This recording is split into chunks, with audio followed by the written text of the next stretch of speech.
"You're really going to cry over her $200 jacket," Mason said, loud enough for the entire ballroom to hear.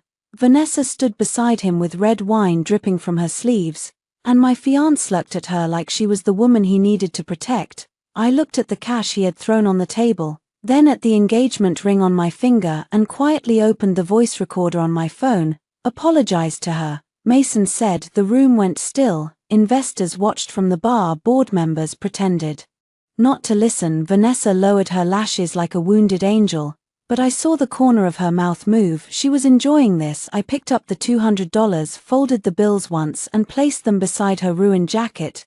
Then I took off my ring. Mason's face changed, not with regret, with annoyance. "Don't be dramatic, Claire." The words were almost funny. Dramatic, that was what he called anything I did when it was not useful to him. For 3 years I had been quiet when his company nearly missed payroll. I quietly arranged bridge financing through a private credit contact who owed my mother a favor.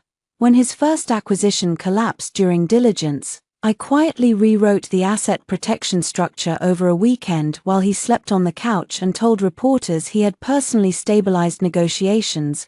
When his board questioned whether Reed Aerotech could survive another year, I quietly introduced him to Aurora Capital, and tonight, at the celebration dinner for the $5 billion deal that would make him untouchable, he had looked at me like I was trash because Vanessa Cole cried over a jacket that cost less than the flowers on our table. I said apologize. Mason repeated. The ballroom was on the top floor of the Halcyon Hotel, wrapped in glass and city lights. Every table had white orchids in crystal bowls. Every person there was dressed like money, had weight, and silence was a second language. The Reed Aerotech logo glowed on the media wall beside Aurora Capital's silver mark. And beneath both, in smaller type, was the phrase Mason had chosen for the evening: "A partnership built on trust." I nearly smiled. Vanessa sniffed and pressed the stained jacket to her chest. It was beige suede, cropped, pretty, and already ruined before she began the performance. Red wine had soaked one sleeve and streaked down the front like blood in cheap theater. "I don't even care about the money," she said, voice trembling. "It's not about the jacket, it's about the way she looked at me." People shifted. That was the clever part. She did not need to accuse me too clearly. She only needed to create a shape the room could fill in. Jealous fiancé, old lover returned, woman losing her place. I looked around the table. Emma Grant, Reed Aerotech's CFO, had gone pale. She had seen Vanessa step backward into me. She had seen my hands nowhere near the wineglass, but Emma had 2 children, a mortgage, and a job tied to Mason's mood. Her eyes met mine for half a second, then dropped. Across from her, 2 Aurora associates exchanged uncomfortable glances. They had no idea who I really was.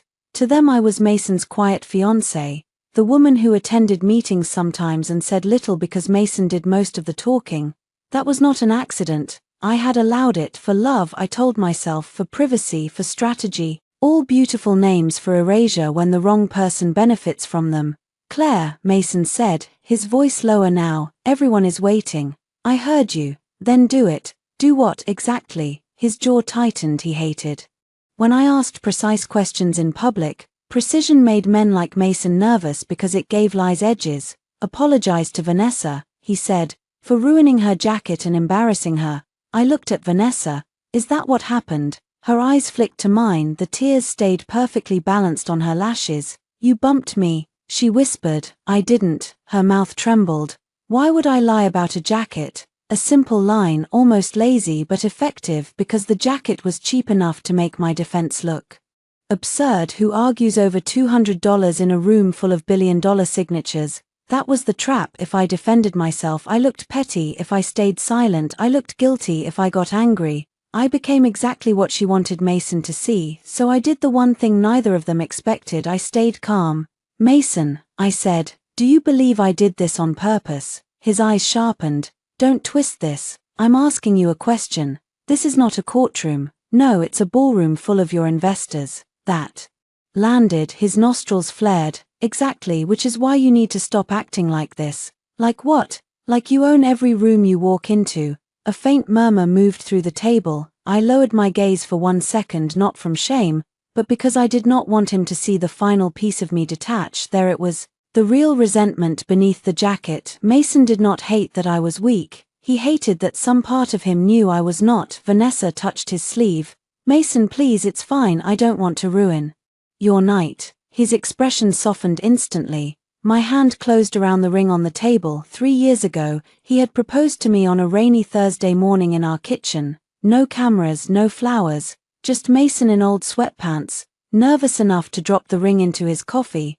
I had laughed so hard I cried. He had said, I don't want a life where you aren't the first person I tell good news to.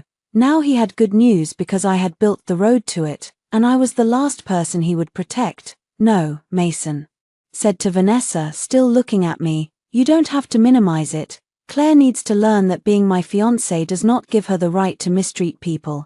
My recorder caught every word.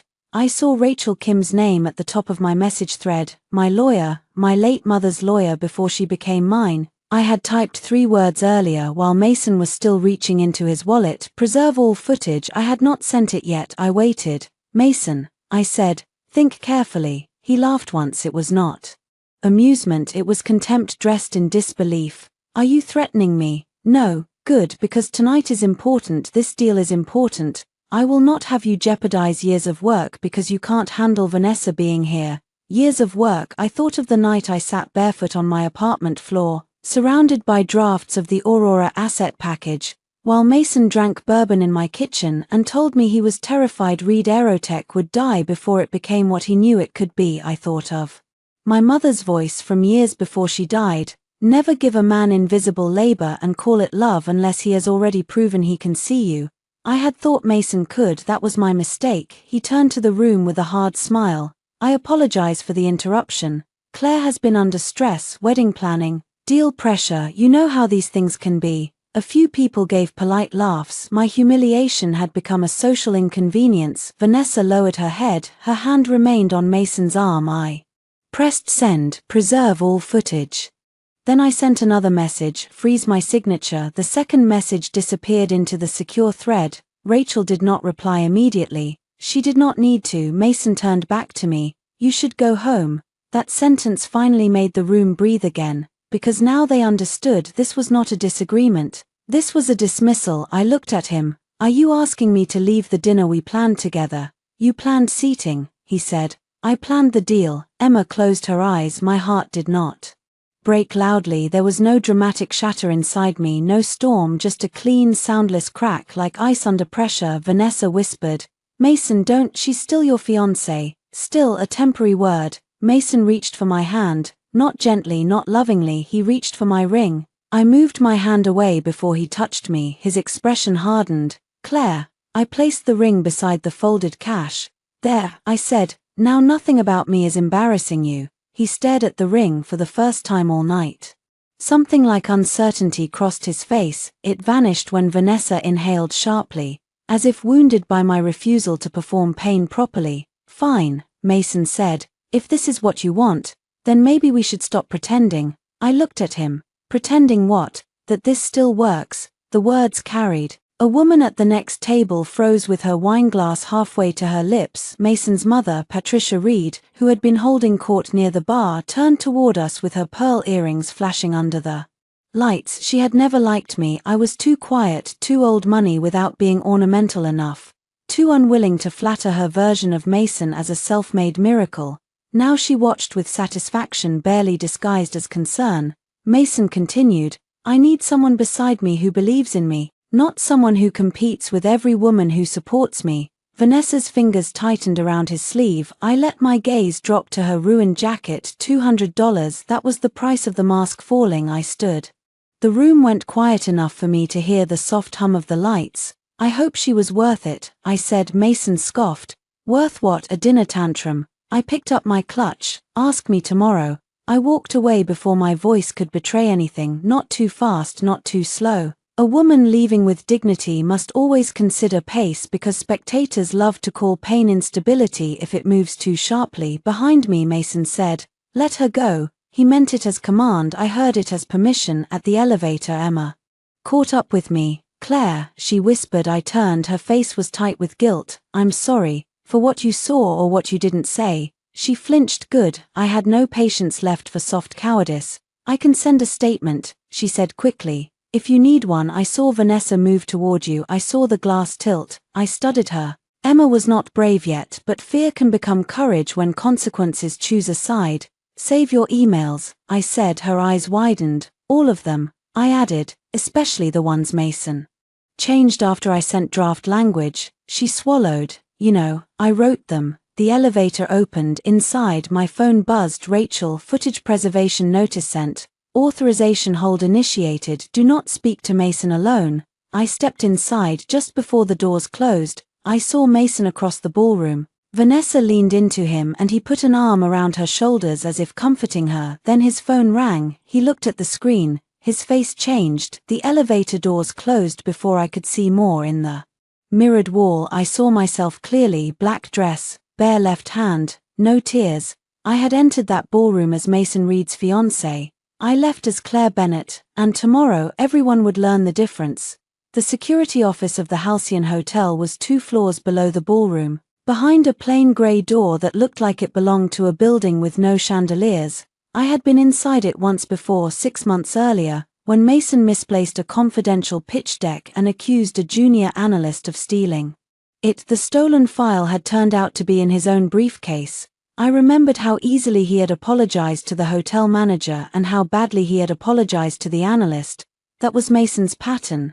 Grace upward, pressure downward. Now the same office smelled like burnt coffee and printer paper, and Luis Moreno, the night security supervisor, looked as if he would rather be anywhere else. Ms. Bennett, he said, I received the preservation notice from Ms. Kim. Legal has confirmed we should secure all footage from the ballroom, corridor, service entrance, and elevators. Thank you. He glanced toward the bank of monitors. Do you want to wait for your attorney? She's on her way. I'd like to see enough to know what we're preserving. Louis hesitated, not because he wanted to protect Mason, because men in uniforms understood hierarchy. The Reed event upstairs had the hotel crawling with executives, donors, investors, and people who could turn a supervisor's career into a bad week. I opened my clutch and removed my ID, not the one with Mason's address, my Bennett Legacy Trust credential. Louis's expression changed when he saw the seal. The Halcyon Hotel was partly owned by a real estate fund under the Bennett umbrella. I had never used that fact socially. I hated people who weaponized ownership to frighten staff, but tonight evidence mattered more than modesty. I'm not asking you to break policy, I said. I'm asking you to follow it carefully. He nodded, understood. He typed quickly. The ballroom footage appeared on the center screen. No music, no voices, just silent images. There we were. Table 7, Mason standing beside Vanessa, laughing at something she said, me returning from a conversation near the Aurora table. A server passed behind me with a tray of red wine. Vanessa looked at me, then at the tray. I leaned closer. Vanessa moved first, not stumbling, not being bumped. She stepped backward into my path, picked a glass from the edge of the passing tray with her right hand and angled her wrist toward her own sleeve. Red wine splashed across the jacket. Then she dropped the glass, then she turned, mouth opening in a perfect silent cry. Louis muttered, "Damn." I said nothing. The footage kept going. I watched Mason move instantly toward her, not me. I watched Vanessa clutch his arm. I watched myself speak once, twice. With my hands visible and empty, I watched Mason reach into his wallet and throw cash on the table. Watching humiliation without sound is strange. It becomes choreography, cruelty as blocking a performance staged so everyone knows where to look. Can you isolate the angle from camera 6? I asked. Louis clicked. Camera 6 was closer to the service route. It caught Vanessa's face right before the spill. She smiled, not broadly, just enough. Louis exhaled. That's clear. Yes. My phone buzzed again. Mason. I let it ring, then a text. Where are you? Another. Claire, do not make this bigger than the Aurora team is asking questions. Come back upstairs and behave like an adult. I took a screenshot. Louis looked away politely. Rachel arrived 12 minutes later in a charcoal suit and running shoes, which meant she had come straight from home and changed only the parts visible above a conference table. She carried a leather folder and the expression of a woman who found emergencies annoying but useful. She looked at the monitor once. Well, she said, Vanessa is not subtle. She didn't need to be. No. She just needed Mason predictable. That hurt because it was true. Rachel turned to Louis. We'll need preserved copies with chain of custody documentation, ballroom, corridor, elevator, parking level, and any service hall footage for 30 minutes before and after the incident, also badge logs if applicable. Lewis nodded. Legal is already preparing the export. Rachel looked at me.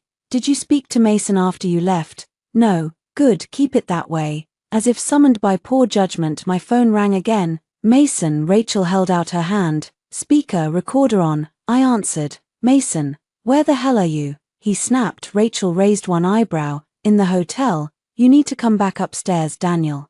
Price just asked why Aurora received a legal notice from your attorney. So he received it. Claire. His voice dropped into warning. I had heard that tone in board prep sessions, vendor negotiations, restaurant arguments, and once, terribly, when a junior engineer told him his production timeline was impossible. It used to make me smooth things over. Now it only confirmed I had made the right choice.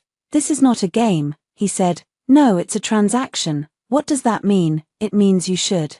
Read the notice. A pause. I imagined him standing near the bar, Vanessa hovering, his mother watching him with sharp eyes. Daniel Price politely unreadable. You froze your signature. Mason said. There it was, not confusion, recognition. He did not know the full architecture of the deal, but he knew enough to be afraid when that phrase appeared. My attorney did. I said. You have no right. Rachel's smile became almost tender. She loved when people said legally stupid things on recorded calls. I have every right, I said. This deal has nothing to do with our relationship. I looked at the monitor where Silent Mason was still throwing money at Silent Me. You made our relationship public tonight. Because you humiliated me. No, Mason, I disappointed your performance. He breathed sharply. You are being vindictive. Am I? Yes, over a jacket. Over a jacket. He still thought that was the story. I looked at Rachel. She gave a tiny shake of her head. Not yet, so I said, then you should have no problem explaining that to Aurora. His voice tightened. Where are you exactly? I hung up. 10 seconds later he called again. I declined. Rachel nodded. Very good. Lewis exported the files while I sat in a plastic chair and watched footage from the corridor. Vanessa before the spill, Vanessa after the spill. Vanessa walking past a mirrored panel later, wiping her face dry and checking her reflection. At one point she pulled out her phone and typed quickly. Rachel noticed. Timestamp that. Lewis marked it. Can we get her messages? I asked. Not from the hotel, Rachel said. But people who plan performances often brag before applause. She was right, they always did. At 11:48 p.m. while Rachel was reviewing chain of custody forms, Emma texted me, I'm sorry, I should have spoken. I'm saving the emails, there are more than you think. I stared at the message. More than you think. The night pressed in around me. It would have been easier if Mason had only failed me once, if all of this could be folded neatly into the jacket, the cash, the public breakup, a single wound, sharp and clean. But deep down I had known, tonight was not the first insult, it was the first one he made in front of people who mattered to his future. That was why it finally mattered to him. Rachel leaned over. Emma, I showed her. Good, she said. Do not respond emotionally, say only, preserve everything. I typed exactly that. Preserve everything, Emma replied, already doing it. By the time we left the security office, the ballroom had begun emptying. The hallway outside the elevators hummed with awkward post-event escape. Guests pretended not to stare at me, some failed. I saw 2 Aurora associates near the coat check. One looked at my bare hand and then away. I did not blame them. People always look at the visible absence. No ring, no fiancé beside me, no public explanation. Mason emerged from the far end of the corridor before we reached the elevators. He walked fast. Vanessa followed, jacket draped over one arm, her face washed clean of tears. Patricia Reed came behind them, her mouth set into the thin line she used when servants, journalists, or reality displeased her. Claire, Mason said. Rachel stepped slightly forward. Mason's eyes flicked to her. This is between me and my fiancé, former, I said. His face tightened. Vanessa sucked in a breath. As if I had injured her. Patricia looked me over from head to toe. Claire, this has gone far enough. You were embarrassed, we understand, but involving lawyers during Mason's most important business event is childish. I almost admired her speed. Embarrassed, childish, not wronged, never wronged. Mason involved investors when he threw cash at me in front of them. I said, I involved counsel. Patricia's eyes chilled.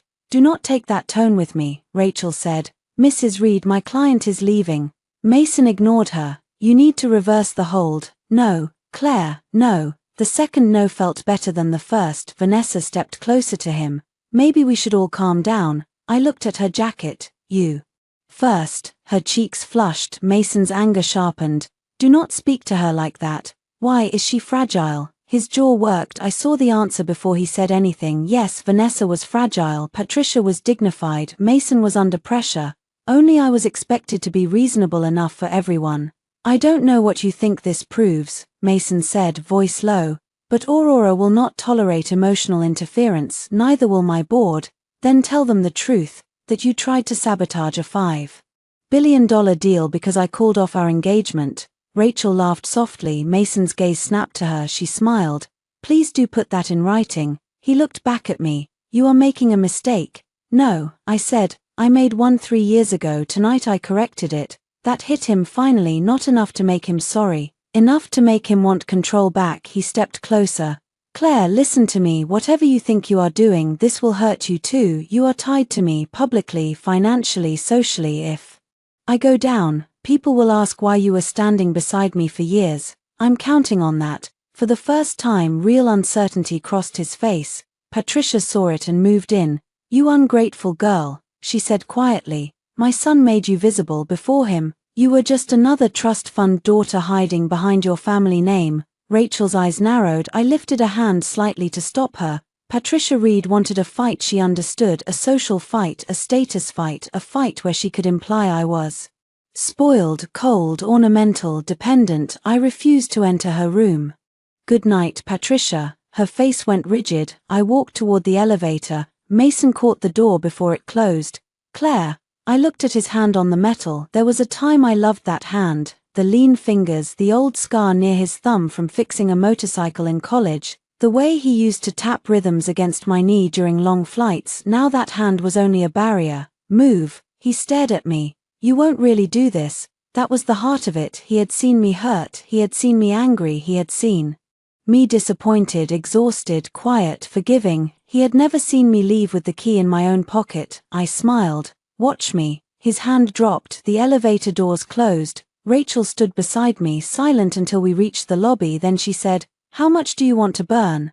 I watched my reflection in the elevator doors, bare hand, steady eyes, voice recorder saved, video preserved, authorization frozen. Not burn, I said. Rachel glanced at me. I want daylight. Outside, the city was cold and silver taxes. Sliding through late-night traffic, Rachel's car waited at the curb as I got in.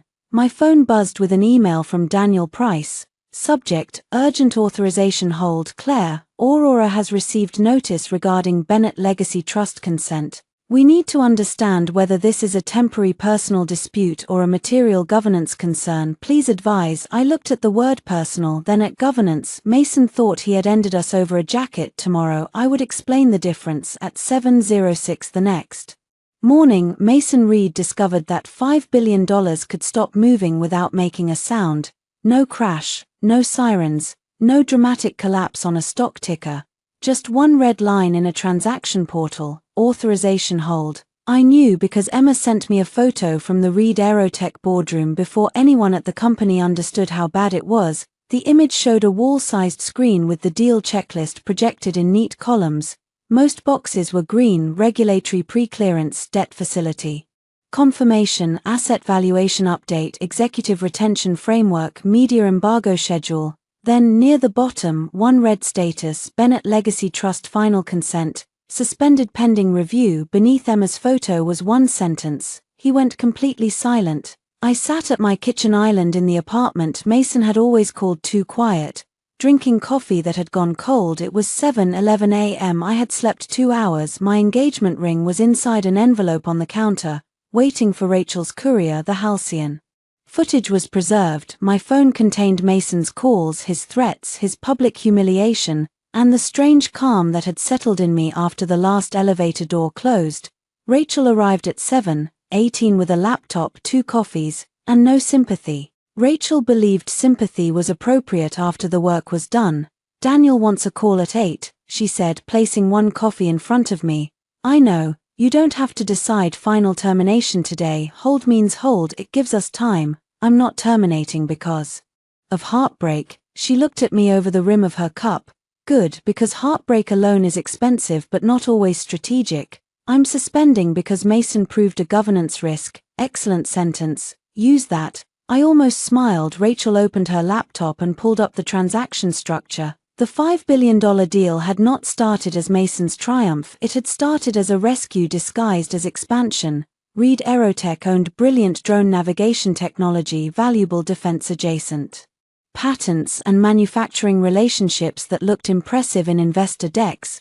But beneath the shine were debt covenants, rushed compliance reviews, founder control problems, and a board too dazzled by Mason to discipline him. Aurora Capital wanted the technology. Bennett Legacy Trust controlled a land and infrastructure portfolio needed for the merged operating plan. My mother's trust also held convertible notes from an early emergency financing round Mason still did not fully understand because I had made sure the terms protected him, not exposed him.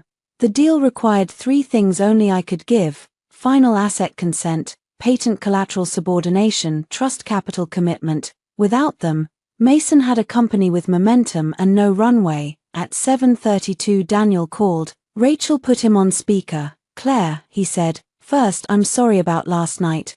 Daniel Price did not waste words. He was in his 40s, calm and professionally allergic to drama. If he mentioned feelings first, Aurora was nervous. Thank you. Second, I need to know if the hold reflects a temporary dispute with Mason or a material concern that affects the transaction. Both. A pause. Rachel's mouth twitched. She approved. Daniel said, I'm listening. Mason publicly ended our engagement last night after falsely accusing me of damaging Vanessa Cole's jacket. That alone would be personal, but he did it in front of investors while relying on my undisclosed final authorization for a transaction he has repeatedly represented as solely under his control. When I questioned his conduct, he threatened to characterize any authorization delay as emotional instability. Daniel was silent for 2 beats. Then, do you have evidence? Yes. Of the incident or the threat? Both. Also evidence of misattributed work product and potential board disclosure issues.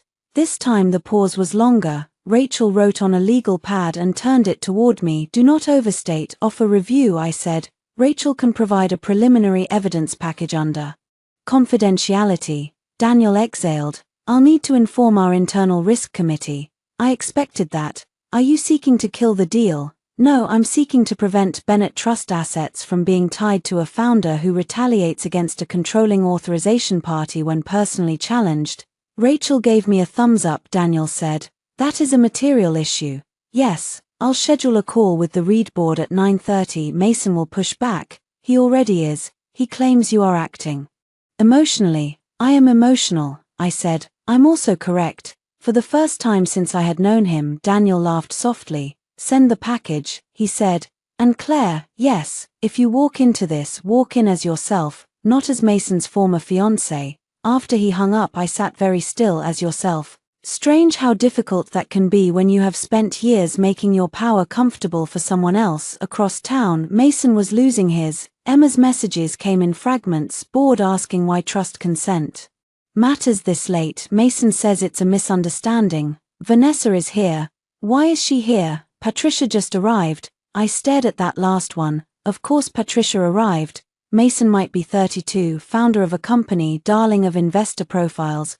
But when his world tilted, his mother still came to hold the walls upright. Rachel prepared the preliminary package. Item 1, preservation notice for halcyon footage. Item 2, still images from camera 6 showing Vanessa's intentional motion. Item 3, transcript of Mason throwing cash and demanding apology. Item 4.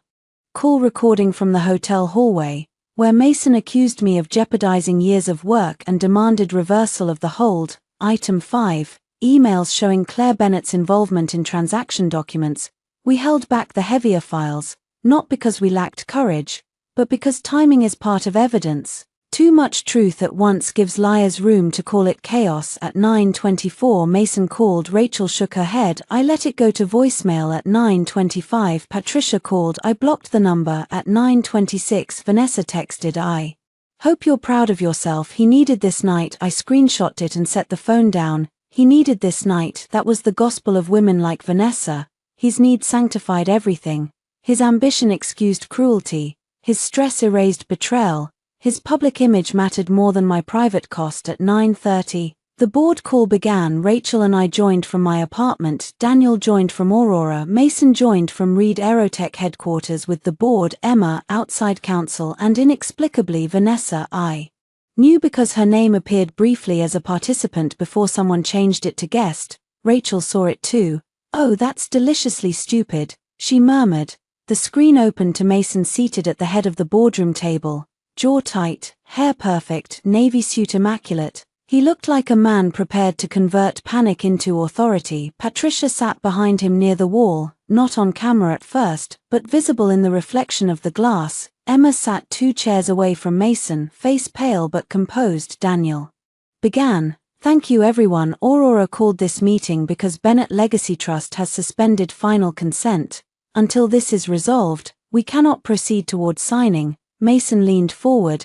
"This is a personal dispute. Claire and I had an argument last night. She's upset. I'm sorry Aurora was dragged into it." My face appeared on the screen. Mason's eyes flickered. He had expected Rachel, not me. I said nothing yet. Daniel said, "Ms. Bennett, please summarize the basis for the hold." "Ms. Bennett, not Claire.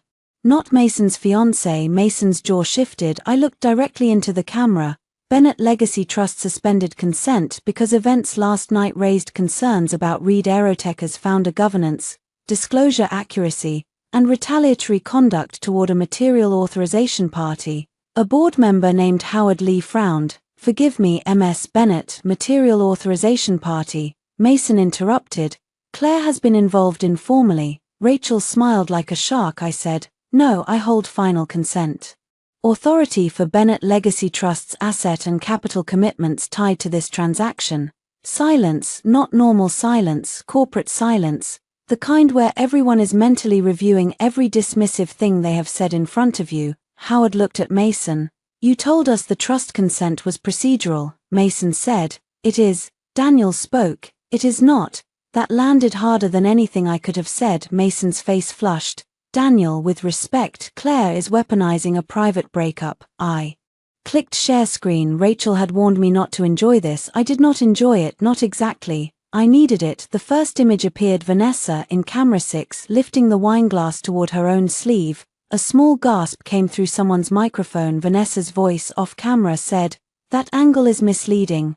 I looked at the participant list. Guest had unmuted. "Ms. Cole." Daniel said, voice ice cold, "Are you part of Reed Aerotech's executive team?" Mason said, "She's advising communications." Emma closed her eyes again. Rachel made a note. I changed the screen to the second image. Vanessa smiling 1 second before the spill. Then the audio transcript. Mason's voice from the recording apologized to her. Then, "Being my fiancé does not give her the right to mistreat people." Then I planned the deal. The room was still. I removed screen share. "This was not a private breakup," I said. "This was Reed Aerotech's CEO publicly humiliating, dismissing, and threatening a final authorization party at a transaction event, then demanding reversal of a lawful hold while misrepresenting the nature of that hold to the board." Mason's lips parted for a moment. He looked less angry than stunned, as if he had walked into a house he thought was his and found my name on the deed. Howard Lee turned to Mason. "Did you know Ms. Bennett held final consent?" Mason said, "I knew her family trust was involved. That is not what I asked." Patricia leaned forward, finally entering the frame. "This is absurd. Claire is a beneficiary. She is not some corporate executioner," Rachel said. "Mrs. Reed, if you are not counsel or a board member, I suggest you stop speaking before you create more discoverable material." Patricia froze. No one spoke to Patricia Reed that way. I wished I had done it years earlier. Mason recovered enough to glare at me. "Claire, take the hold off. We can discuss last night privately." "No, you are punishing hundreds of employees." "No, I am preventing your ego from carrying them into a governance disaster." His eyes flashed. "You never cared about the company." That one almost made me laugh. Instead I said, "Emma, did I care about the company?" Emma went white. Mason's head turned slowly toward her. Everyone waited. Emma swallowed. "Yes," she said quietly. Mason's face hardened. Emma continued, stronger now. Claire reviewed the covenant structure in March, she flagged the supplier exposure in June, she introduced the compliance consultant who saved the defense review in August, she cared. Mason stared at her as if she had slapped him. The board heard it, Daniel heard it, I heard something inside myself settle. Mason leaned back. I see, he said, voice cold. So this is coordinated. No, I said, this is what happens when people stop protecting your version. The meeting ended with Aurora requiring an independent governance review before any signing. Bennett trust consent remained suspended. Reed's board scheduled an emergency session without Vanessa and, Rachel insisted, without Patricia. When the screen went dark, my apartment felt too quiet. Rachel closed her laptop.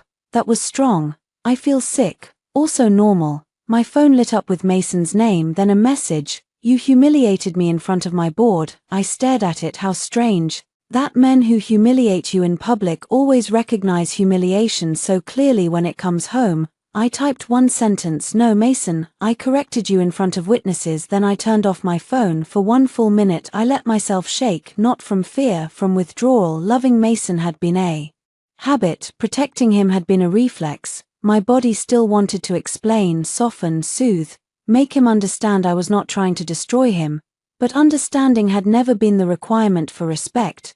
By noon, a courier arrived for the ring. I placed it in a padded box before sealing it. I looked at it one last time. It was beautiful, platinum, oval diamond, antique side stones. Mason had chosen it himself, or at least I had believed he had. Later I learned Patricia sent 3 options and told him which one looked appropriate for a Bennett. I closed the box. Rachel handed me the shipping label. Where is it going? To escrow, she said. Neutral custody until engagement property is resolved. Sounds romantic. Divorce and broken engagements are where romance goes to become paperwork. This time I did laugh. Then my laptop chimed. An email from Emma. Subject: he erased your name from everything. I opened it. There were 17 attachments: original draft, revised draft, Mason edits, board submission. In each file, my language remained, my name disappeared. Rachel leaned over my shoulder. Oh, she said softly, we are going to have fun. I read Mason's internal note at the top of one forwarded chain. Claire doesn't need credit, she needs to feel useful. The room blurred. I had expected theft. I had not expected contempt so neatly typed. Rachel touched my shoulder once. A rare gesture. Claire. I wiped my eyes, not carefully, not prettily. It's fine, I said. No, it is not. I looked at the email again, then at the city beyond my windows. Mason thought I had frozen his deal over a $200 jacket. He was wrong. The jacket ended the performance. The emails would end the lie. The Bennett Legacy Trust archives were stored in a private records facility beneath a limestone building on East 73rd Street. No sign outside, no logo, just a brass plaque with a street number and a doorman who had known my mother's coffee order for 20 years. I had avoided the place for months after she died. Everything inside smelled like cedar, paper, and the version of my life where she still answered emails at midnight. My mother, Eleanor Bennett, had built the trust from inherited money. Yes, but she had hardened it with discipline. She believed wealth was not virtue, but responsibility forced into legal structure. Never confuse access with ownership. She once told me, the people closest to your resources will be the first to call your boundaries betrayal. At the time I thought she was talking about trustees, now I knew she was talking about men like Mason. Rachel and I arrived at 10 with 2 associates, a scanner, and a list of every document connected to Reed Aerotech. The archivist, Mr. Holloway, greeted me with a solemn nod. Ms. Bennett, he said, we prepared the Reed files. Thank you. He hesitated. Your mother was cautious about that company. I looked at him. You knew, Mrs. Bennett was cautious about every company involving a charming founder with inconsistent capitalization. Rachel coughed to hide a laugh. Mr. Holloway led us to a glass-walled room where 6 grey boxes waited on a table: Reed Aerotech bridge notes, Aurora preliminary term sheet, patent collateral review, infrastructure asset consent, executive communication, personal counsel, Claire Bennett. My name appeared on the labels. It felt almost violent after years of hearing Mason say my deal, my structure, my capital path, my investor relationships. Mine had been there all along, in ink, in filings, in rooms where Mason never thought to look. Rachel opened the first box. Inside were the bridge financing documents from 2 years earlier, when Reed Aerotech had almost collapsed after a defense contractor delayed payment. Mason had come to my apartment that night with bloodshot eyes and a bottle of wine he never opened. "I can't let my people lose their jobs," he had said, "so I called a private lender, pledged a limited trust-backed guarantee under strict conditions, and wrote a side letter requiring board oversight." Mason had cried in my kitchen. He had held my face and said, "I will spend my life proving I deserved you." Then 3 months later, in a founder profile, he described that same rescue as a disciplined internal restructuring during a temporary cash crunch. I told myself it was fine, the company needed a strong story, I did not need credit. "She needs to feel useful." I gripped the edge of the table. Rachel noticed. "Take a breath." "I am breathing." "You are plotting. Breathing with purpose." She smiled faintly. We spent hours building a timeline, not emotional documentary. Year 1. Claire introduces Mason to Bennett Infrastructure Council. Mason submits revised strategy to board under his own name. Year 2. Claire arranges emergency financing.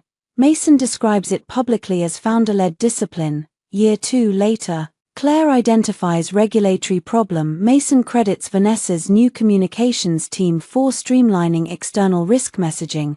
Though Vanessa had not joined yet. Year 3. Claire negotiates Aurora relationship quietly. Mason tells investors Aurora approached him after tracking his growth. Every file had 2 stories, the real one and Mason's at one. Daniel Price joined by secure video. He looked tired. "Reed's board is rattled," he said. "They should be. They are requesting a path to cure." Rachel leaned forward.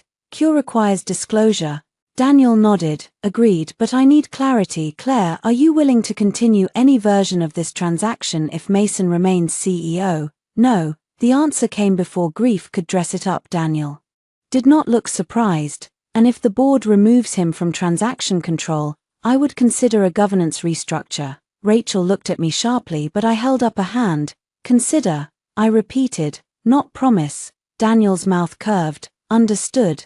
This was important.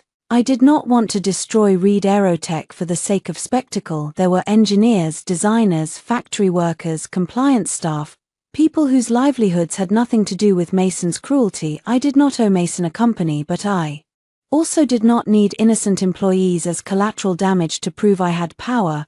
Power used only for revenge becomes another cage. I wanted clean lines. Mason removed from control, evidence disclosed, Bennett assets protected, my name restored, my relationship ended. Those were the lines. At 3. My phone, which I had turned back on for business, filled with messages from people who had been in the ballroom. Some were apologies. I had no idea what happened. I should have said something. Some were cautious. "Hope you're okay. Last night was uncomfortable." Uncomfortable, a word people use when they mean cruel but do not want responsibility. Some were fishing. "Is it true you froze the deal? Wow, didn't know you had that kind of authority." Then there was one from Patricia. "You are embarrassing yourself and hurting Mason because your pride was wounded. Eleanor would be ashamed of this pettiness." I stared at my mother's name for a second. Heat flooded my face so fast I thought I might be sick. Rachel saw my expression. "Who?" I handed her the phone. She read it. "Block her." "No, Claire, no, she writes like a woman who will eventually say the quiet part in a useful way." Rachel considered. "Fair." I responded with nothing. Patricia did not deserve my mother's name in conversation. By late afternoon, we found the document that mattered most, a confidential side letter to the Aurora transaction. I had signed it 6 months earlier. Mason had not. He had never been allowed to. The side letter stated that Bennett Legacy Trust's final consent could be suspended if any material governance risk arose involving executive misrepresentation, asset misuse, retaliatory conduct toward a trust representative, or undisclosed conflicts affecting the transaction. Rachel placed it flat on the table and tapped the clause. There, material governance risk, not heartbreak, not jealousy, not jacket drama, legal ground. I remembered signing it. Mason had been in San Francisco courting a strategic partner. I had sat in Rachel's office, reading every line, my mother's old fountain pen in hand. "Do you think I'll ever need this?" I had asked Rachel. She had answered, "I hope not, but love is not an internal control." I had rolled my eyes. Now those words looked prophetic. Rachel scanned the side letter. "We send this to Aurora and Reed's independent counsel tonight. What about Mason? He'll see it when his lawyers do. My phone buzzed again, this time Mason, not a call. A text. I know you're angry, but you don't understand what this deal means to me. I read it twice, not what our relationship meant, not what his words had done. The deal, always the deal. Another message arrived. Vanessa feels awful. She says she may have overreacted, but you scared her. If you apologize privately, I can calm things down. I laughed. It came out too sharp. Rachel looked up. I showed her. She stared for a moment, then said, "May I?" I handed her the phone. She typed, then turned it toward me for approval. "Please direct all future communication regarding the transaction to counsel. Personal communication is unwelcome." I pressed send. The response came almost immediately. So now I'm not allowed to speak to my fiancé. I replied myself, "You ended the engagement in front of witnesses." Then I blocked him. Not forever, maybe, but for now, for my nervous system, for the part of me that still wanted to explain. As the day ended, Mr. Holloway brought in one final folder. "I almost forgot," he said. "Mrs. Bennett asked that this be retained with any major relationship-linked transaction. She was very particular." My heart tightened. Inside was a sealed envelope with my name in my mother's handwriting. "Claire." I opened it carefully. The letter was short. "My darling, if you are reading this in connection with a man you love and a contract he needs, pause before you sign anything that costs you silence. A worthy partner will not require you to become invisible to protect his pride. If he does, do not confuse the loss of him with the loss of your future. You were a whole person before anyone chose you. Remain one after. Love, Mom." I sat down. No one spoke. Even Rachel looked away. I read the letter again, then once more. "A worthy partner will not require you to become invisible to protect his pride." That was the wound beneath all the others. Mason had not only chosen Vanessa at the ballroom, he had chosen my invisibility for years. He chose it when he took credit, when he let his mother minimize me, when he let investors assume I was decorative, when he threw cash on the table and told me to apologize for a lie because my dignity mattered less than his performance. I folded the letter and placed it in my bag. Rachel said softly, "You okay?" "No." "Good answer." I looked at the boxes. "Send the side letter." She nodded. "And prepare a disclosure package for the read board. All of it." "Enough." Rachel smiled. "You're learning." Outside, evening had fallen. The building lobby glowed warm against the dark street. As I stepped out, a car pulled up sharply at the curb. Black Range Rover, Mason's. He got out before his driver could open the door. He looked like he had not slept. Good suit, bad eyes. "Claire." Rachel moved beside me. Mason ignored her. "You blocked me." "Yes, you can't just cut me off." "I can. We were together 3 years. I remember." His face shifted at that. Maybe he expected bitterness, maybe calm hurt worse. He lowered his voice. "I shouldn't have ended it that way." I looked at him. There it was, the first apology-shaped object, not remorse, damage control. "That way." I repeated. His jaw tightened. "You know what I mean." "No, I don't." I was angry. Vanessa was crying. The room was watching. I reacted. "You reacted honestly." "No," he said sharply. "Don't do that. Don't take one bad moment and rewrite us. One bad moment doesn't freeze a $5 billion deal." His eyes flashed. "So it is revenge?" "No, it's recognition." "Of what?" "That you are dangerous when embarrassed." He stared at me. A car passed, headlights sliding over his face. "That is not fair," he said. I stepped closer, not enough to be intimate, just enough that he could not pretend I was speaking to the sidewalk. "You threw money at me in a room full of people because a woman you used to love cried over a jacket she ruined herself. Then you demanded that I protect your deal after you publicly stripped me of respect. If that is what you do when embarrassed, why would I trust you with my family's assets?" His mouth opened, closed. For once, no immediate answer. Rachel said, "Mr. Reed, all further transaction communication should go through counsel." He looked at her then, hatred clear.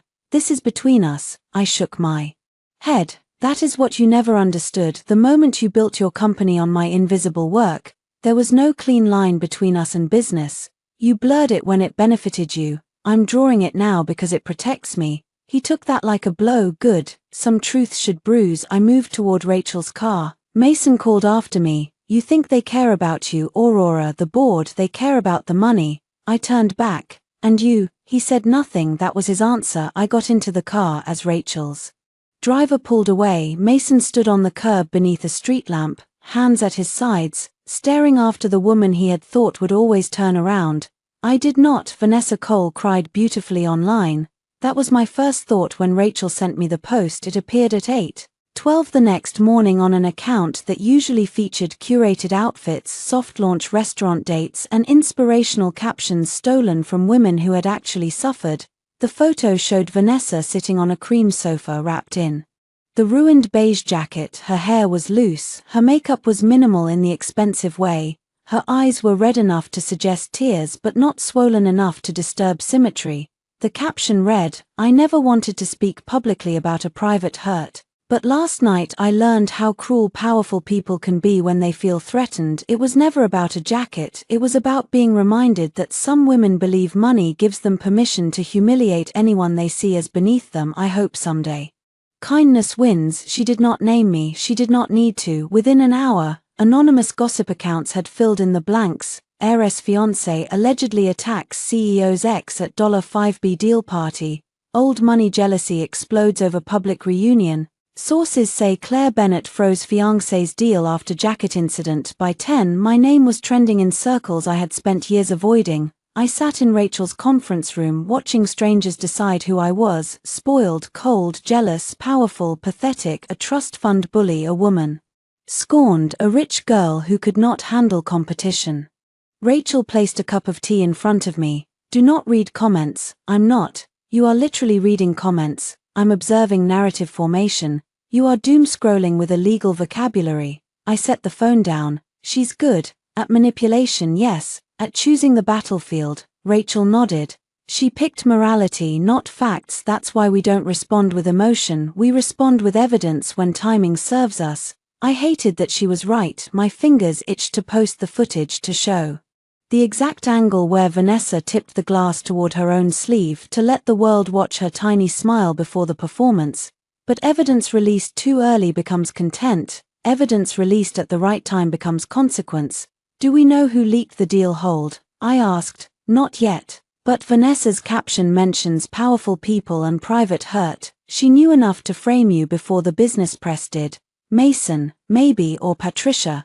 I thought of Patricia's message using my mother's name as a weapon. Patricia would make it sound more polished. Rachel smiled. "True." At noon, my assistant Nora forwarded an email from a lifestyle reporter requesting comment. "Hi Claire, we're preparing a piece on the Halcyon incident and would love your perspective. Was last night's dispute connected to your breakup with Mason Reed?" Sources close to Vanessa Cole say she felt targeted due to her past relationship with Mason. Best Tessa. Sources close to Vanessa Cole, likely Vanessa Cole. Rachel drafted a one-line response. Ms. Bennett will not comment on personal theatrics, but all relevant evidence has been preserved. I approved it. Nora sent it by 2. Vanessa escalated. She posted a video. I watched it once with Rachel. Vanessa looked directly into the camera, voice shaking.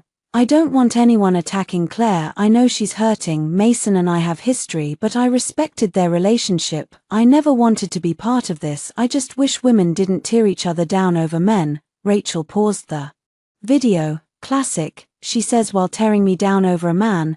"Projection is efficient." The comments were worse now. "She's so graceful." "Claire sounds insecure."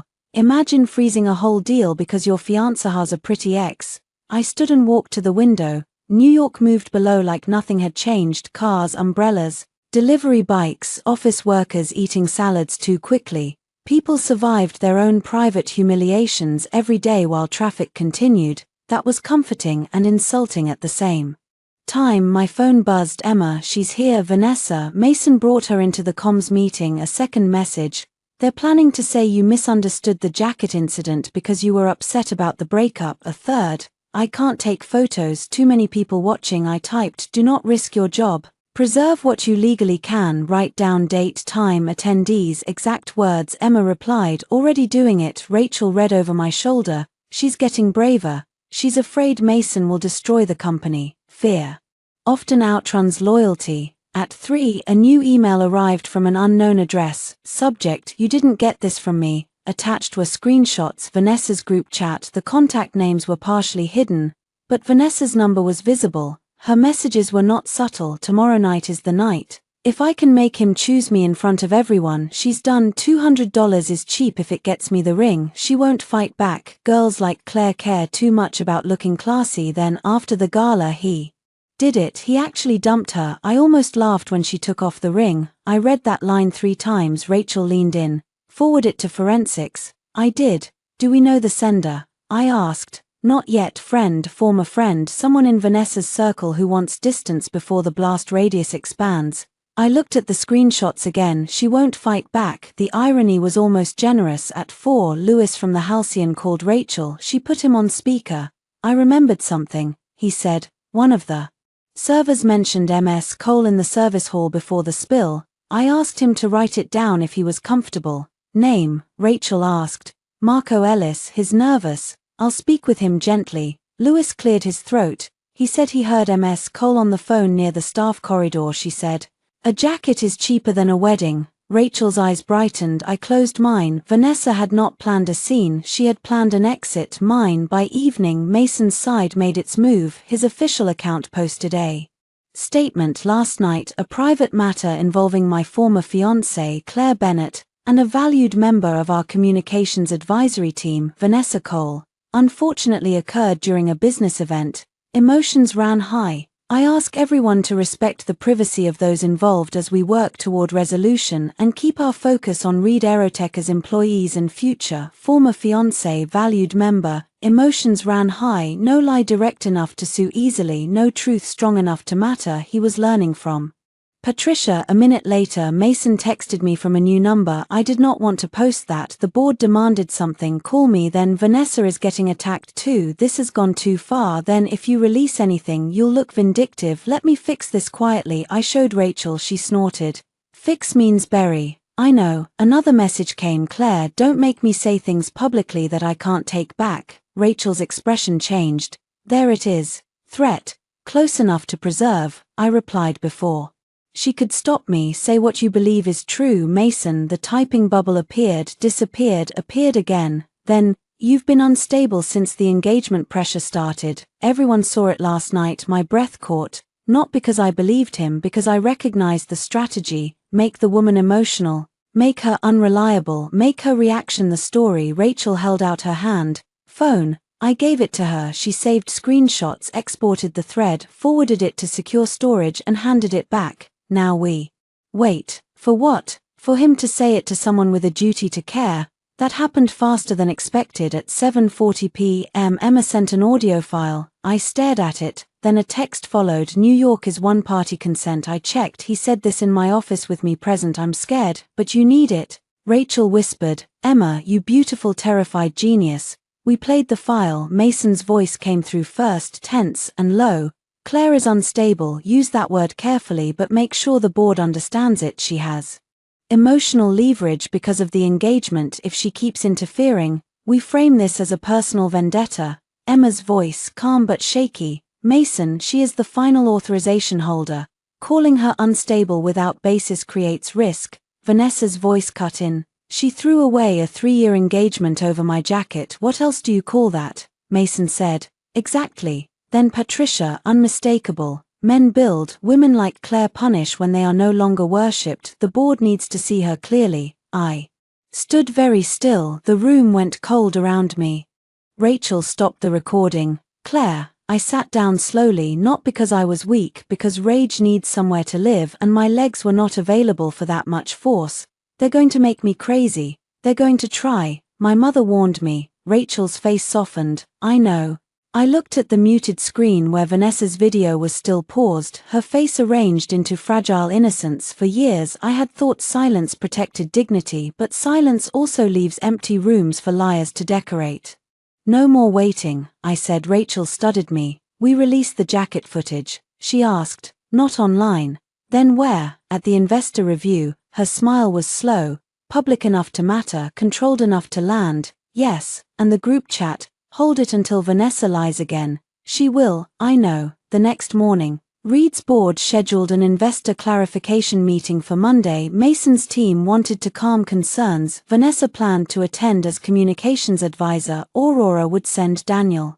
Bennett Trust was invited if necessary. Rachel read the invite aloud and laughed. If necessary. I took my mother's letter from my bag and placed it on the desk beside the invite. A worthy partner will not require you to become invisible to protect his pride. I'll attend, I said. Rachel nodded. What do you want the room to understand? I looked at the frozen frame from camera 6, Vanessa smiling before the spill, Mason throwing money after it, Patricia calling me unstable, the board letting him. All of it, I said, not just that she lied, not just that he believed her. I want them to understand why he believed her so easily. Rachel closed the folder.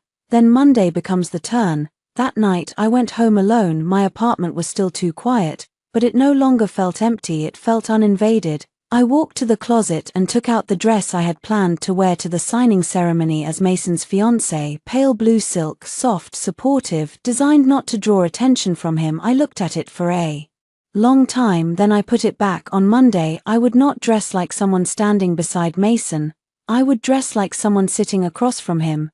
Mason asked to meet privately before the investor review. He sent the request through his assistant this time, which meant Rachel received it instead of me. Subject: pre-meeting discussion. Ms. Kim. Mr. Reed would like a brief conversation with Ms. Bennett before Monday's investor clarification meeting. He believes there may be an opportunity to resolve personal matters and avoid unnecessary disruption to the business. Best, Lydia Shaw, Executive Office, Reed Aerotech. Rachel read it aloud in a tone usually reserved for menu descriptions at disappointing restaurants. Resolve personal matters, she repeated. How romantic. I was sitting at her conference table reviewing the evidence package for the investor meeting. The folder was divided into tabs: incident, threat, governance, contribution, disclosure. I had never imagined my engagement would become a binder. Do we say no? I asked. We could, but he'll use that as proof you're unreasonable. We can say yes under controlled conditions, meaning neutral venue, recorded, counsel nearby, 30 minutes, no physical contact, no side agreements, no alcohol, no Vanessa, no Patricia. That last one almost made me smile. You think he'll agree? He thinks he can still talk you into saving him. My stomach tightened, not because Rachel was wrong, because part of me remembered wanting to be talked into him. Love does not vanish simply because evidence arrives. It loses authority before it loses echo. Fine, I said. Let him try. The meeting took place Sunday evening at a private business club near Bryant Park. Rachel booked the smallest conference room, ugly enough to prevent nostalgia: grey carpet, frosted glass, a round table with 4 chairs, a pitcher of water, no view. Mason arrived alone, 10 minutes late, wearing a black sweater instead of a suit, a calculated choice, softer, less CEO, more man. I used to wake beside on quiet Sundays. Rachel stayed in the adjacent room with the door cracked, recording equipment running. Mason saw it and frowned. Is that necessary? Yes, I said. He looked at me. I had chosen a dark green blazer, black trousers, no jewelry except my mother's watch. My left hand looked bare and final. You look tired, he said. Not a good opening. His mouth tightened. I'm trying not to fight.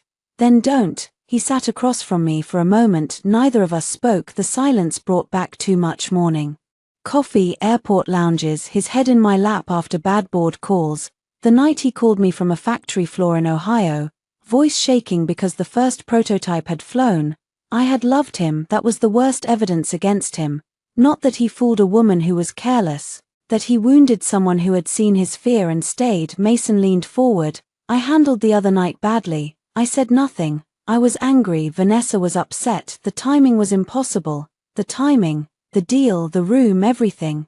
He rubbed his face. You know how much pressure I've been under. There it was, the oldest door, his pressure, his stress, his impossible position. I folded my hands on the table. Mason, why did you ask me here? To fix this. What is this? He looked frustrated. Us, the deal, the board panic, all of it. Those are not the same problem. They are now, because you made them one. He looked away, then he said quietly, I should not have ended the engagement publicly. Again, not should not have believed a lie, not should not have humiliated you, not should not have erased you publicly. I felt something inside me cool. Would it have been acceptable privately? His eyes snapped back. That's not what I mean. What do you mean? I mean I was cornered. By whom? He hesitated. I almost laughed. Even now, he did not want to say Vanessa's name in a sentence that assigned blame. She was crying. He said, so you punished me. I thought you had done it. Why? because you've been tense since Vanessa came back. That hurt, not because it was false, because it was incomplete. Yes, I said, I was tense because my fiancé brought his ex-girlfriend into his company, gave her access to our business events, let her touch him in public, and told me I was insecure whenever I asked for boundaries. His face flushed. She was helping with communications. She was helping herself.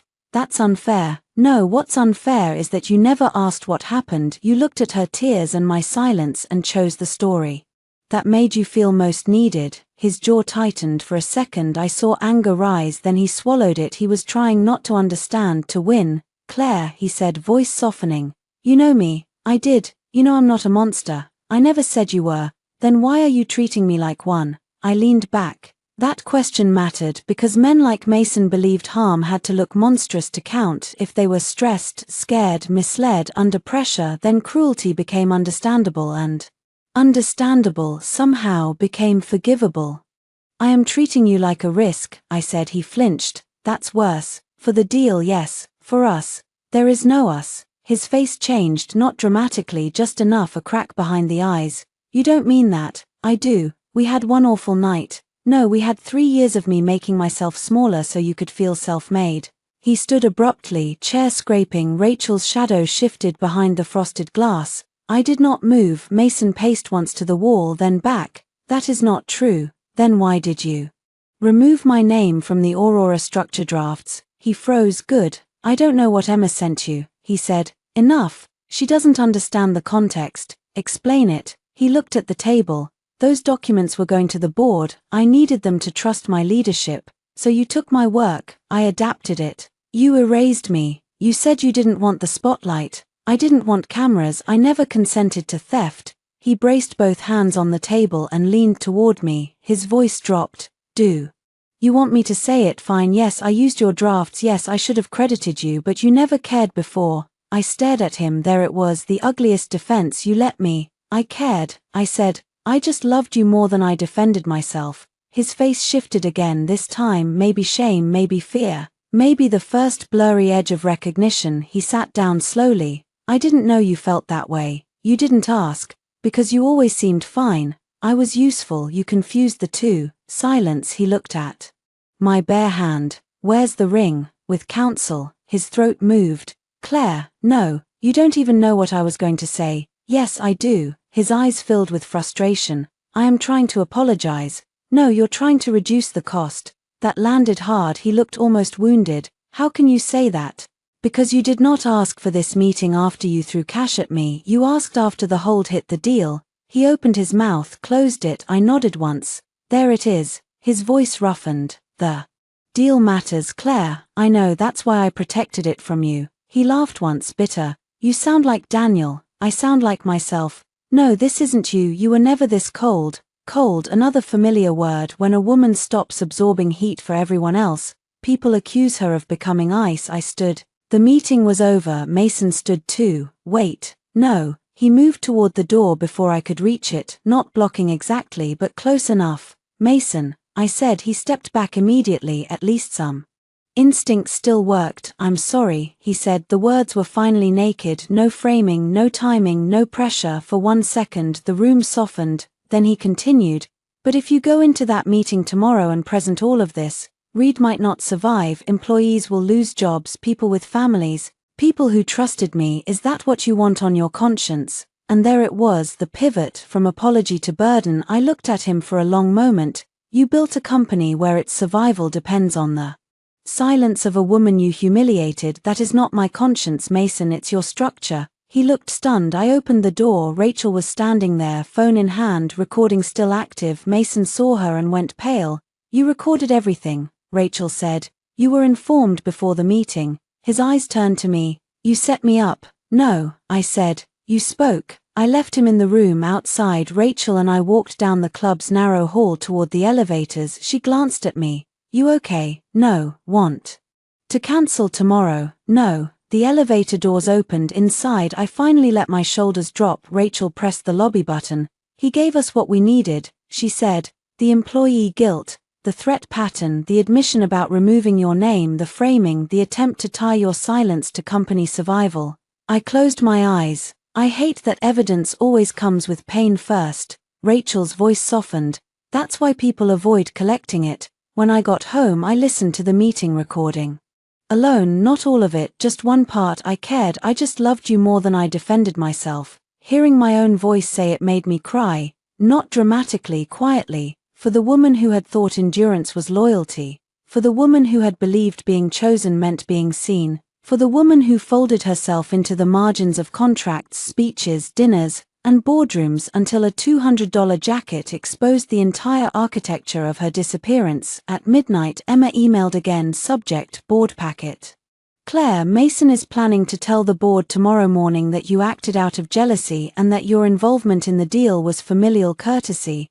I attached the packet they are using. Also, Vanessa is preparing a statement saying you threatened her in the restroom before the spill. I know this isn't enough to fix what happened, but I'm done staying quiet, Emma. I opened the attachment. There it was, a slide titled Managing Founder Personal Disruption Risk. My photo, not Mason's, mine. I read every bullet point. Emotionally compromised, unclear operational role, potential reputational liability, personal leverage through inherited trust structures.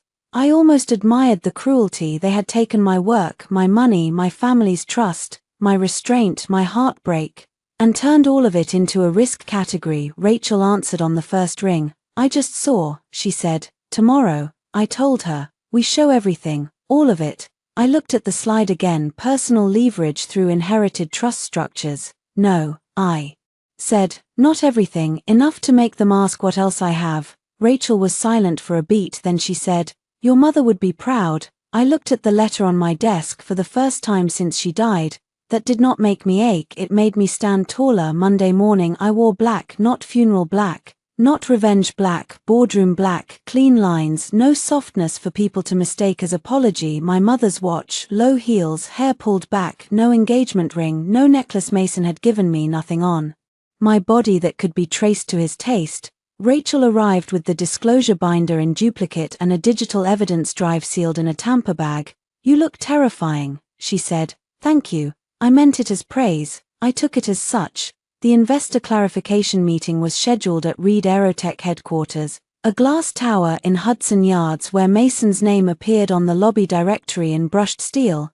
I had walked into that building hundreds of times as his fiancée, his quiet strategist, his almost wife, carrying solutions in my laptop and coffee in my hand. Today the security guard asked for my name, Claire Bennett. He checked the list and straightened. Yes, Ms. Bennett, they're expecting you. They, not he. That difference mattered. Upstairs, the reception area was too quiet. Employees looked up from their desks and quickly looked down again. News traveled through companies faster than legal notices. By now they knew something had shifted. They might not know what, but they could feel the floor moving. Emma met us near the elevators. She looked exhausted. Claire, she said, thank you for the packet. Her eyes flickered. I should have spoken sooner. Yes, she flinched then nodded. I respected that. Not every apology deserved comfort. Some simply deserved acknowledgement. I'm speaking today, she said. You don't have to. I do. Rachel studied her. Have you retained counsel? Emma blinked. Do I need to? Yes, Rachel and I said together. For the first time all morning I nearly smiled. Rachel gave Emma a card. Call her employment counsel. Good, discreet. Emma took it with both hands. The boardroom doors opened. Mason stood at the far end of the long table. He wore a charcoal suit and the expression of a man who had decided remorse was less useful than offense. Vanessa sat to his right in a cream dress, her ruined jacket nowhere in sight. Patricia sat against the wall again, as if motherhood were a board seat. Daniel Price was already there with two Aurora attorneys. Howard Lee sat near the center, flanked by other directors. Outside counsel had a stack of documents and the exhausted look of someone realizing their client had been creative in all the wrong ways. Mason's eyes met mine. For 1 second, he looked at me the way he used to before investor pitches, seeking reassurance, asking without asking. Are we okay? I looked away first. We were not. Howard cleared his throat. Thank you all for coming. The purpose of this meeting is to clarify material concerns affecting the Aurora transaction and Bennett Legacy Trust consent. Ms. Bennett, Miss Kim, thank you for joining. Mason leaned forward. Before we begin, I want to state clearly that last week's events were personal and painful. I regret that they have interfered with company matters, but Reed Aerotech remains strong, and I am confident we can resolve this without allowing private emotions to derail $5 billion in value. Private emotions, $5 billion in value. There was the speech, polished, founder ready, investor safe. Rachel slid a note toward me. Let him finish, Mason continued. Claire has been close to the company through our relationship. That relationship ended abruptly. I take responsibility for my part in that, but I am concerned that her current position reflects emotional distress, not business judgment. He looked at me then, not cruelly, worse, sadly, as if I had disappointed him by failing to remain useful. I waited. Howard turned to me. Ms. Bennett. I opened my binder. My current position reflects the contract Mason signed up for but did not bother to understand. A director coughed. Mason's eyes hardened. I continued. Bennett Legacy Trust consent is governed by the side letter dated October 12th. It allows suspension in the event of material governance risk, misrepresentation, retaliatory conduct toward a trust representative, or undisclosed conflicts affecting the transaction. Rachel placed copies before each board member. Paper moved around the table. Mason stared at the document as if it had appeared from nowhere. This is standard protective language, he said. Daniel spoke. No, it's not. It was negotiated specifically because the trust had concerns about founder concentration risk. The board turned to Mason. He did not look at Daniel, he looked at me. You never told me that. I did. When? In the red line memo you said was too technical and asked me to summarize over dinner. You took 2 calls from Vanessa during that dinner. Vanessa's head snapped up. Mason flushed. A small thing maybe, but boardrooms are built from small exposures. A man who misses protective clauses because he is distracted by his ex is not the man investors want controlling risk. Rachel opened the evidence packet. Item 1. She said, the Halcyon incident. The footage played on the room's large screen. No one spoke. Vanessa watched herself step into my path, lift the glass, angle it, spill the wine, drop the glass and perform shock. The silence afterward was dense. Howard removed his glasses. Ms. Cole, he said. Is there an explanation? Vanessa's face had gone rigid. The angle is misleading. Rachel clicked to camera 6. Vanessa's smile filled the screen. No one needed audio, no one needed interpretation. Mason's jaw flexed. I wondered if he was angry at her for lying or at me for proving it. Rachel moved to the next file. Item 2. Mr. Reed's response. The audio played. Mason's voice filled the boardroom. Apologized to her. Being my fiancé does not give her the right to mistreat people. I planned the deal. Vanessa stared down at her hands. Patricia's face was stone. Mason said, I was reacting to what I believed happened. I looked at him. You believed it because it was convenient. His eyes flashed. Rachel continued before he could answer. Item 3. Subsequent threat communication. The texts appeared. Don't make me say things publicly that I can't take back. You've been unstable since the engagement pressure started. A director whispered something to counsel, Mason said. Those were private messages during an emotional exchange. Daniel's attorney asked, did you have any medical or clinical basis for describing Ms. Bennett as unstable? Mason looked offended. I did not mean clinically. Then what did you mean? He had no good answer. Vanessa tried to intervene. Claire did threaten me before the spill. Rachel smiled. I almost felt sorry for Vanessa, almost. Rachel clicked to the group chat screenshots. Tomorrow night is the night. If I can make him choose me in front of everyone, she's done. $200 is cheap if it gets me the ring. She won't fight back. Girls like Claire care too much about looking classy. The room went dead silent. Vanessa stood. Those are private messages. Howard looked at her. Are they authentic? She looked at Mason. Mason looked away. There it was again, his instinct, protect himself first. Vanessa sat down slowly.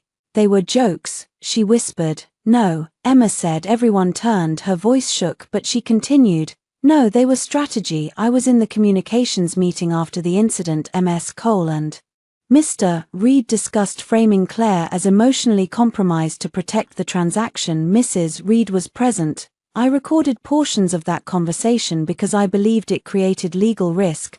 Patricia exploded. You recorded a private executive meeting. Emma went pale but held her ground. I recorded threats made in my office about a transaction authorization party. Rachel's expression was pure pride. The audio played. Mason's voice. Claire is unstable. Use that word carefully but make sure the board understands it. Vanessa, she threw away a 3-year engagement over my jacket. What else do you call that? Patricia, men build. Women like Claire punish when they are no longer worshipped. Howard closed his eyes. Daniel looked at the table. Mason said nothing. For a second, I did not feel powerful. I felt tired of how many people had to hear the harm before it became real. Rachel moved to the final section. Item 4, Contribution and Disclosure. The screen changed to side-by-side documents. Original draft, Claire Bennett, submitted board version. Mason Reed, my asset protection language, my regulatory risk map, my financing path, my name removed from each. Rachel did not need to exaggerate. She simply showed the documents. Then she showed Mason's forwarded note. Claire doesn't need credit, she needs to feel useful. The words hung above us, bigger than the room. I heard someone inhale sharply. Mason finally spoke. That was taken out of context. I looked at him, then put it back. His face darkened. What? Put it back in context. Explain what context makes that sentence respectful. He looked at the screen, then at me, then away. No answer. Of all the evidence, that was the one that changed the room most. The jacket proved Vanessa lied. The threats proved Mason retaliated. The side letter proved legal grounds. But that sentence proved the heart. Claire doesn't need credit, she needs to feel useful. It showed them how he saw me when I was helping him, not as a partner, as a resource that enjoyed being used. Howard pushed his chair back slightly. I think we need a session without Mr. Reed MS Cole or Mrs. Reed present. Mason stood. Absolutely not. Howard's voice hardened. Mason, sit down. Mason did not. His control was slipping and everyone could see it. This is my company, he said. Emma looked at him with something like grief. Howard said, it is a company with a board, investors, employees, and now a material transaction risk tied directly to your conduct. Patricia stood too. This board would not exist without my son, Daniel said quietly. The transaction will not exist with him in control under current circumstances. That was it, the sentence. Mason heard it, so did everyone else. His face went white beneath the boardroom lights. Vanessa reached for his arm. He pulled away. She froze, a clean little fracture. People who build alliances on advantage should expect them to break under pressure. Howard called a recess. Mason turned to me as the room began moving. This is what you wanted. I closed my binder. No, don't lie. I stood. What I wanted was a fiancé who asked me one question before humiliating me over another woman's lie. What I wanted was a partner who did not use my work and erase my name. What I wanted was not to become evidence. He had no answer. Vanessa walked out first, face tight, phone already in her hand. Patricia followed, furious. Mason stayed for 1 second. The boardroom was almost empty around us. He lowered his voice. I didn't know you had this much. That hurt more than apology because it revealed the calculation. Beneath his regret, he was not grieving what he did, he was measuring what I could prove. I know, I said. Then I left him there in the hallway. Emma broke. She pressed a hand over her mouth and turned toward the window. I'm sorry, she whispered. This time I softened. Thank you for speaking. I was scared, I know. I kept thinking if I stayed quiet, the company would survive. I looked back through the glass wall of the boardroom, where Mason stood alone near the screen, still showing his own words. Silence doesn't save companies, I said. It just lets the wrong people keep running them. The signing ceremony was not cancelled. That was the part Mason misunderstood. Men like him believed power was either surrender or destruction. They assumed if I refused to serve him, I wanted to burn everything he touched. But Bennett money did not move on tantrums, it moved on structure, so Aurora Capital rescheduled the signing for Thursday, not as a celebration but as a controlled review session. The location changed from Reed Aeroteca's headquarters to Aurora's offices, 48 floors above Park Avenue, where the conference room walls were glass and the coffee tasted like a billable hour. Rachel warned me on the way up. Mason may think this is his path back. Let him. He may perform remorse. Let him. He may bring Vanessa. I looked at her. Rachel smiled. Yes, I know, but stupid people do sometimes repeat useful mistakes. When the elevator opened, Daniel was waiting. He shook my hand, not Rachel's first, a small gesture, a deliberate one. Claire, he said, thank you for coming. Is Mason here? Yes, with counsel, no Patricia, no Vanessa at the table. At the table, Daniel's mouth tightened. She's in the building, Rachel muttered. Of course she is. Aurora's main transaction room looked exactly like the kind of place where people converted ambition into documents. Long black table, water glasses lined like soldiers, screens at both ends, stacks of signature pages arranged with frightening precision. Mason stood when I entered. He looked tired in a way no suit could hide. For a moment, his eyes moved to my left hand. Still bare, still final. Claire, he said. I nodded once and took the seat marked Bennett Legacy Trust. Not beside him, across. I saw him register that. Good. The room filled slowly. Aurora Counsel, Reed's independent counsel, 3 board members including Howard, Emma now with her own employment attorney seated behind her, Daniel at the head, Mason at Reed's seat but not alone. His authority had acquired supervision. On the screen was the revised agenda: transaction continuity review, governance remediation, consent conditions, not signing ceremony. Mason read it with a clenched jaw. Daniel began. We are here to determine whether this transaction can proceed under revised governance conditions. Bennett Legacy Trust has suspended final consent. Aurora remains interested in the assets and operating potential, but not at any cost. Not at any cost. I looked at Mason. He looked down. Howard spoke next. The board has voted to establish a special committee. Mr. Reed will step back from transaction control pending investigation. Emma Grant will serve as interim transaction lead with external oversight. Mason's head snapped up. That was not finalized. Howard looked at him calmly. It was finalized this morning. Mason's attorney leaned toward him, whispering quickly. Mason's face flushed. I almost felt the old reflex to soften the room, to say something that gave him a place to stand. I let the reflex pass. Daniel turned to me. Ms. Bennett, under these revised conditions, would the trust consider lifting the hold? I opened my folder. Consideration requires 5 conditions. Rachel slid copies down the table. First, written correction of prior board materials to identify my contributions and Bennett Trust's authority accurately. Second, withdrawal of any statement describing my actions as emotionally unstable, vindictive, or personal sabotage. Third, preservation and review of communications involving Mason Reed, Vanessa Cole, and Patricia Reed related to the Halcyon incident and transaction hold. Fourth, removal of Mason from unilateral transaction authority. Fifth, written acknowledgement that Bennett Trust consent cannot be conditioned on personal relationship status. No one spoke for several seconds. Mason said, "You want to humiliate me?" I looked at him. "No, I want to document you." Howard coughed. Daniel looked at his notes. Rachel did not hide her smile. Mason leaned forward. I built Reed Aerotech, and I protected the parts you were too arrogant to protect yourself. His eyes flashed. This was the danger point. I could see it. He could still mistake pain for permission to attack. But this time the room was not his stage, it was my paper trail. His attorney touched his arm. Mason sat back. Then the doors opened. Everyone turned. Vanessa stood in the doorway. She looked different today. Less angelic, more brittle, cream blouse, tight smile, phone in hand. A security employee hovered behind her, clearly unsure whether to drag her out of a room full of $1,000,000 shoes. "I'm sorry," she said, voice shaking, "but I cannot sit outside while Claire destroys him," Rachel whispered. "Bless her." Daniel's face went cold. "Ms. Cole, this is a closed meeting." Vanessa stepped inside anyway. "Mason made mistakes, but Claire is punishing him because he chose me." There it was. She still thought that sentence 1 rooms. Maybe it had in the ballroom, not here. I leaned back. "Did he?" Vanessa blinked. "What? Choose you?" Her eyes moved to Mason. So did everyone else's. Mason looked trapped. For one painful second, I saw her understand what I had already learned.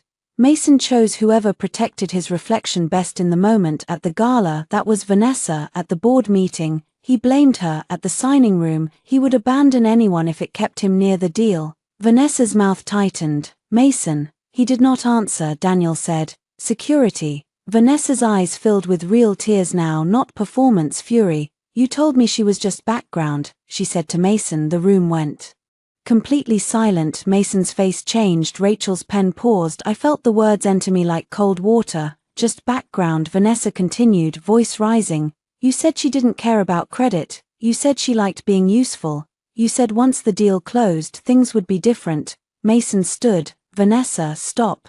But she was past stopping. Public abandonment teaches fast. You said I would be at the signing, she said. You said she wouldn't matter after the trust papers were done. Howard slowly turned to Mason. Daniel closed his folder. Mason looked at me. The room blurred at the edges for 1 second.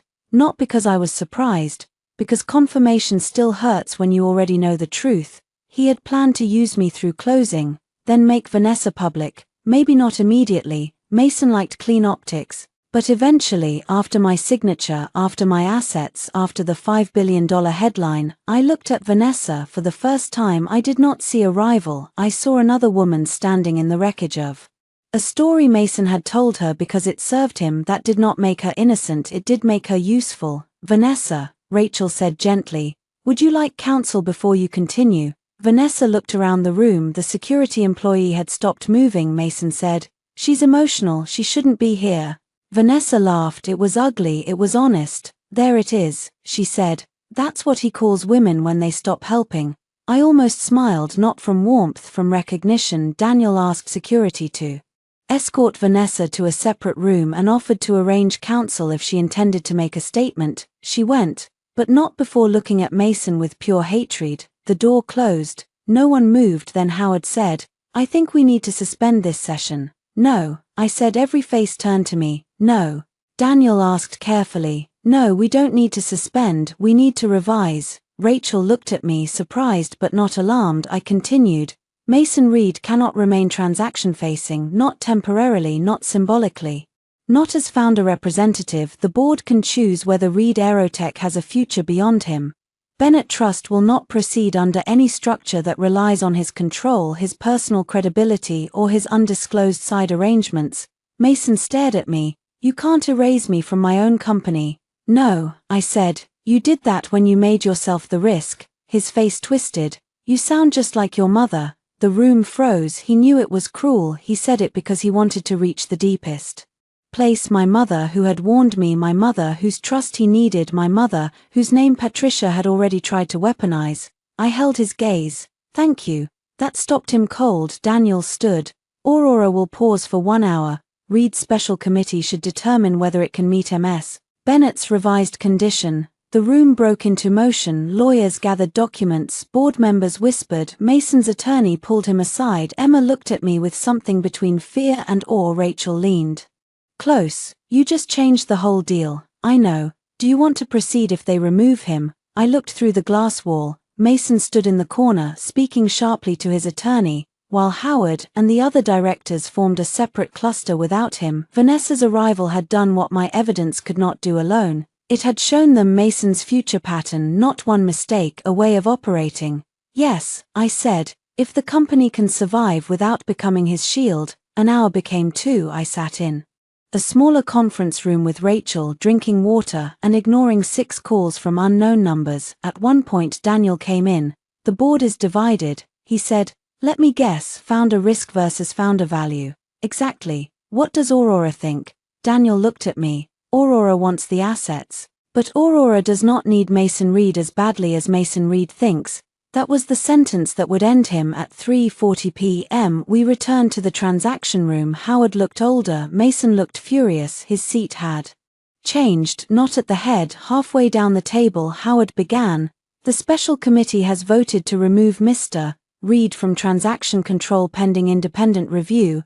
Emma Grant will serve as interim transaction executive. Mr. Reed will remain founder advisor for technical continuity only, subject to committee oversight. Mason said nothing. His silence was not agreement, it was containment. Howard turned to me. Ms. Bennett, under these conditions, will Bennett Legacy Trust restore consent? I opened the revised document Rachel had prepared. Conditional consent, I said. Limited, revocable, subject to written acknowledgements and evidence preservation. Mason looked at me with disbelief. You'd still do the deal? I looked back. The deal was never my revenge. You were. The words slipped out colder than I expected, but I did not take them back. Rachel slid the consent across the table. I signed. Claire Bennett, full name, clear ink, not hidden in drafts, not buried in Mason's story. The room watched. Mason watched for 3 years. My signature had made his future possible in silence. Today, it made his absence official. The first headline appeared before I reached the lobby. Reed Aerotech founder removed from $5B transaction control amid governance review.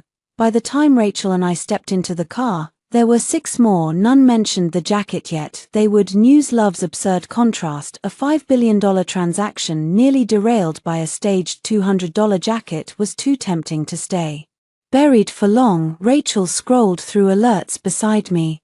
Board leaked fast. Howard, maybe, or someone who wants distance from Mason before the next wave. My phone buzzed. Emma, it's chaos here. Employees are scared but also relieved. Is that terrible? I replied, no, it's honest. Then another message came from Vanessa. I want to talk. I showed Rachel. No, she said. I wasn't planning to answer. Good. 3 dots appeared. Then Vanessa sent a long message anyway. He told me you were cold. He said you didn't really love him, that you cared more about control than him. He said you were only helping the company because you liked feeling superior. I believed him because I wanted to. I know that doesn't excuse what I did, but he is going to blame both of us. I read it twice. Rachel watched my face. You don't owe her comfort, she said. I know, and you don't owe her alliance. I know that too. But I did respond. Get counsel, preserve your messages, she replied within seconds. Already did. Rachel sighed. Everyone is learning. The company chaos unfolded over 48 hours. Mason's removal from transaction control triggered emergency meetings with lenders, employees, and key customers. Reed Aerotech's internal channels lit up with questions. Someone leaked the slide deck titled Managing Founder Personal Disruption Risk, with my photo on it. That backfired spectacularly. Employees recognized an attempted scapegoat when the founder had just been removed by his own board. Then came Emma's statement, short, professional, devastating. As CFO, I believe accurate. Attribution, transparent governance, and respect for transaction partners are necessary to protect Reed Aerotech's employees and future. I support the board's decision to establish independent oversight. She did not name Mason. She did not need to. Mason's supporters called her disloyal. Employees quietly called her brave. At Reed, loyalty had long meant protecting Mason from consequences. Emma changed the definition in one paragraph. Vanessa's cooperation came through counsel on Wednesday. Rachel received a secure file containing messages between Vanessa and Mason dating back months. I read only what Rachel said I needed to. Even then it was enough. Mason, after closing, everything changes. Just be patient, Vanessa.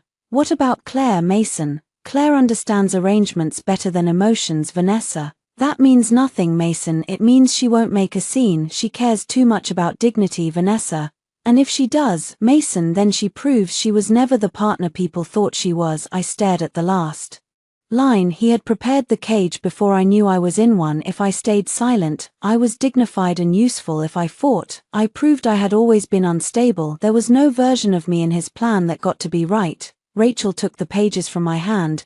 Enough for today. No, show me the rest. Claire, show me. She did. There were messages about the signing ceremony, about Vanessa's outfit, about how to introduce her gradually after the deal closed, about Patricia's advice to avoid humiliating Claire too openly until after trust consent is irreversible. That one made Rachel go very still. Patricia wrote that. Vanessa says Mason summarized it after speaking with her. Do we have the original? Not yet. Get it? Rachel's voice was quiet in a way that frightened people professionally. I looked down at the page. Until after trust consent is irreversible. There it was, not impulse, not confusion, a plan. My stomach turned. That night, Mason came to my apartment building. He did not get past the lobby. The doorman, who had worked there for 12 years and once helped Mason carry in a Christmas tree, called upstairs. Ms. Bennett, Mr. Reed is here. He says it's urgent. I was sitting on the floor beside 3 boxes of Mason's remaining things: shirts, books, a camera, running shoes, a mug that said World's Okayest Founder, which I had bought him as a joke before the word founder became a personality disorder. Tell him to leave. A pause. He says he won't. I closed my eyes. Then call security. 5 minutes later, my phone rang from an unknown number. I answered because Rachel had told me unknown numbers were now evidence opportunities. Mason's voice came through, rough and furious. You called security on me. You refused to leave. I came to talk. You came to override a boundary. Stop using therapy language at me. Stop creating circumstances that require it. He breathed hard. Behind him I heard lobby noise. You are enjoying this, he said. No, you are. You finally get to show everyone. You're better than me. I stood and walked to the window below. I could see him through the lobby glass, phone to his ear, security standing several feet away. He looked small from the 17th floor. That did not make me happy. It made me understand perspective. I never needed to be better than you, I said. I needed you to stop making me smaller. You could have told me. The audacity stole my breath for a second. I did. When I asked why Vanessa needed to attend private strategy meetings, when I asked why my name disappeared from drafts, when I asked why Patricia kept introducing me as your fiancé instead of a trust representative, when I asked why you called my caution negativity, when I asked you to set boundaries, when I asked you to listen before you threw money at me, silence. Then softly, I didn't hear it that way. No, you heard only what did not cost you anything. His voice changed, less anger, more desperation. The board is trying to push me out completely. That is between you and the board. You did this. No, I documented what you did. I built that company from nothing. You built something real, then you confused building it with owning everyone around it. He looked up then, as if he knew which window was mine. For a second, old memory moved through me. Mason in this apartment the first night I cooked for him, burning garlic bread because we got distracted kissing near the counter. Mason asleep on my sofa with patent diagrams on his chest. Mason laughing in the rain outside my building because we had both forgotten an umbrella. I had not loved a monster, that was the hard part. I had loved a man who made selfishness look like ambition until ambition gave him cover for cruelty. I miss you, he said. My throat tightened. Of all the things he could have said, that one was the most dangerous because it was probably true. I miss who I thought you were, I said. He closed his eyes. Even from 17 floors up I saw it. Claire, he whispered, tell me how to fix this. You can't fix us. The deal then. There it was, the order of need. I almost thanked him for the clarity. Goodbye, Mason. I hung up. He stayed in the lobby for 12 more minutes. Then security escorted him out. The next day the board chose survival. They announced Mason would take an indefinite leave from all executive duties pending independent review. Emma would continue as interim operating lead. The transaction would proceed under special committee oversight. Aurora issued cautious support. Bennett Legacy Trust maintained conditional consent. The market response was mixed. Employees were shaken, investors were nervous but not gone. Mason was no longer the company's face. Then Vanessa's second statement dropped. This one had counsel all over it. I deeply regret my role in the incident at the Halcyon Hotel. I made false assumptions, acted out of insecurity, and participated in communications that unfairly characterized Claire Bennett. I am cooperating with relevant reviews. She did not fully confess, but she cracked the public version. The internet turned fast. It always does. 1 hour she was a graceful victim. The next she was a scheming ex with a jacket.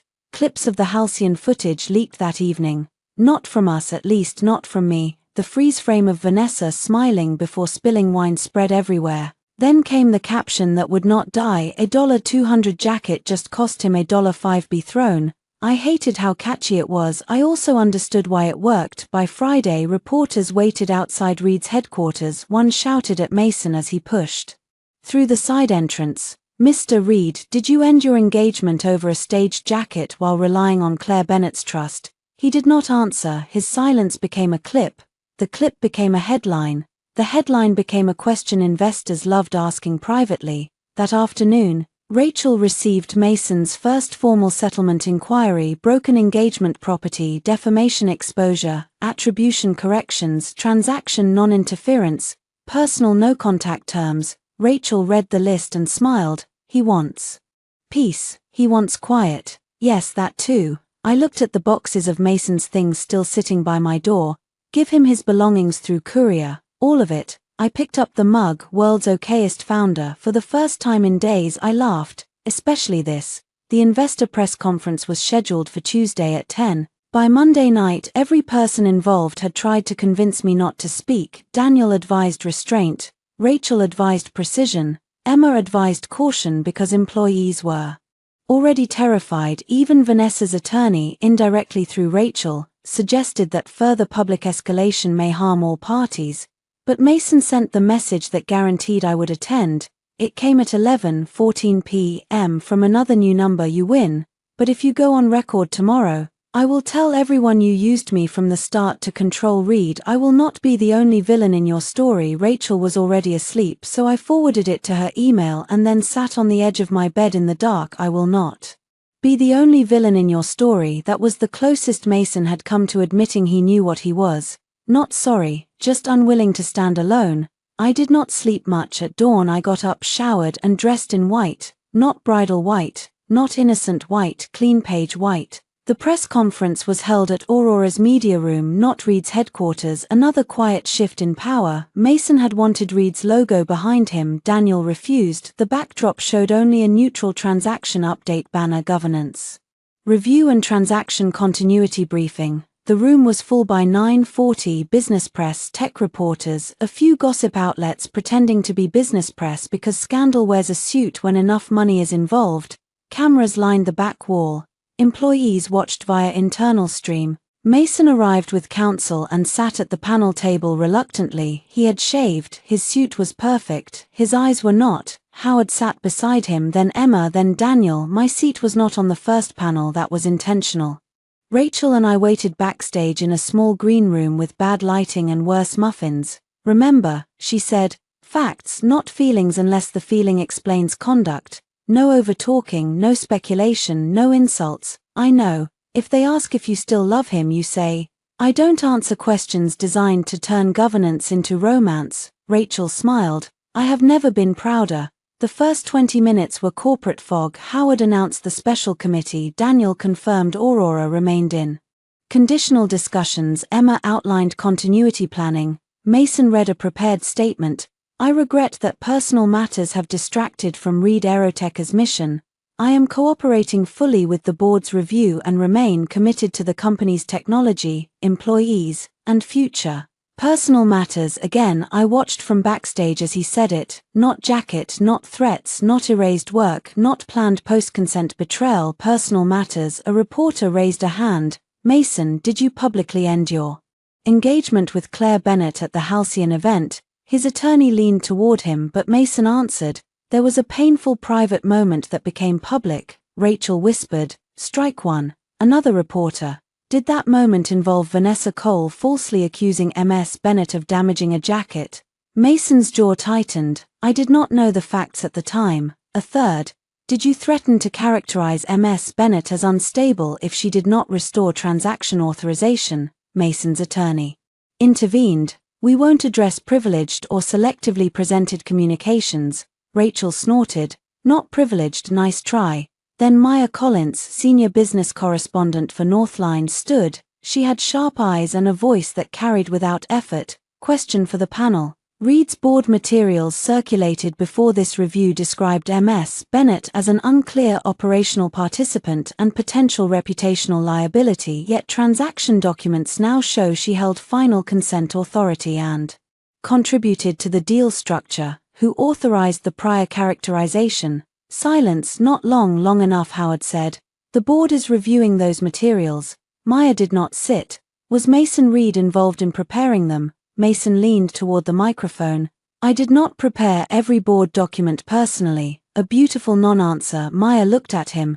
That wasn't my question. The room shifted. Daniel glanced toward backstage. That was my cue. Rachel touched my arm once. Go. I walked onto the stage. Cameras turned. Whispers rose. I took the empty seat at the end of the panel, placed my folder on the table, and adjusted the microphone. Mason stared at me. I did not look at him. Maya's eyes sharpened. Ms. Bennett, she said, can you answer? Yes. The room stilled. The characterization was inaccurate, I said. It omitted my documented role in the transaction, my consent authority, and my contributions to the deal structure.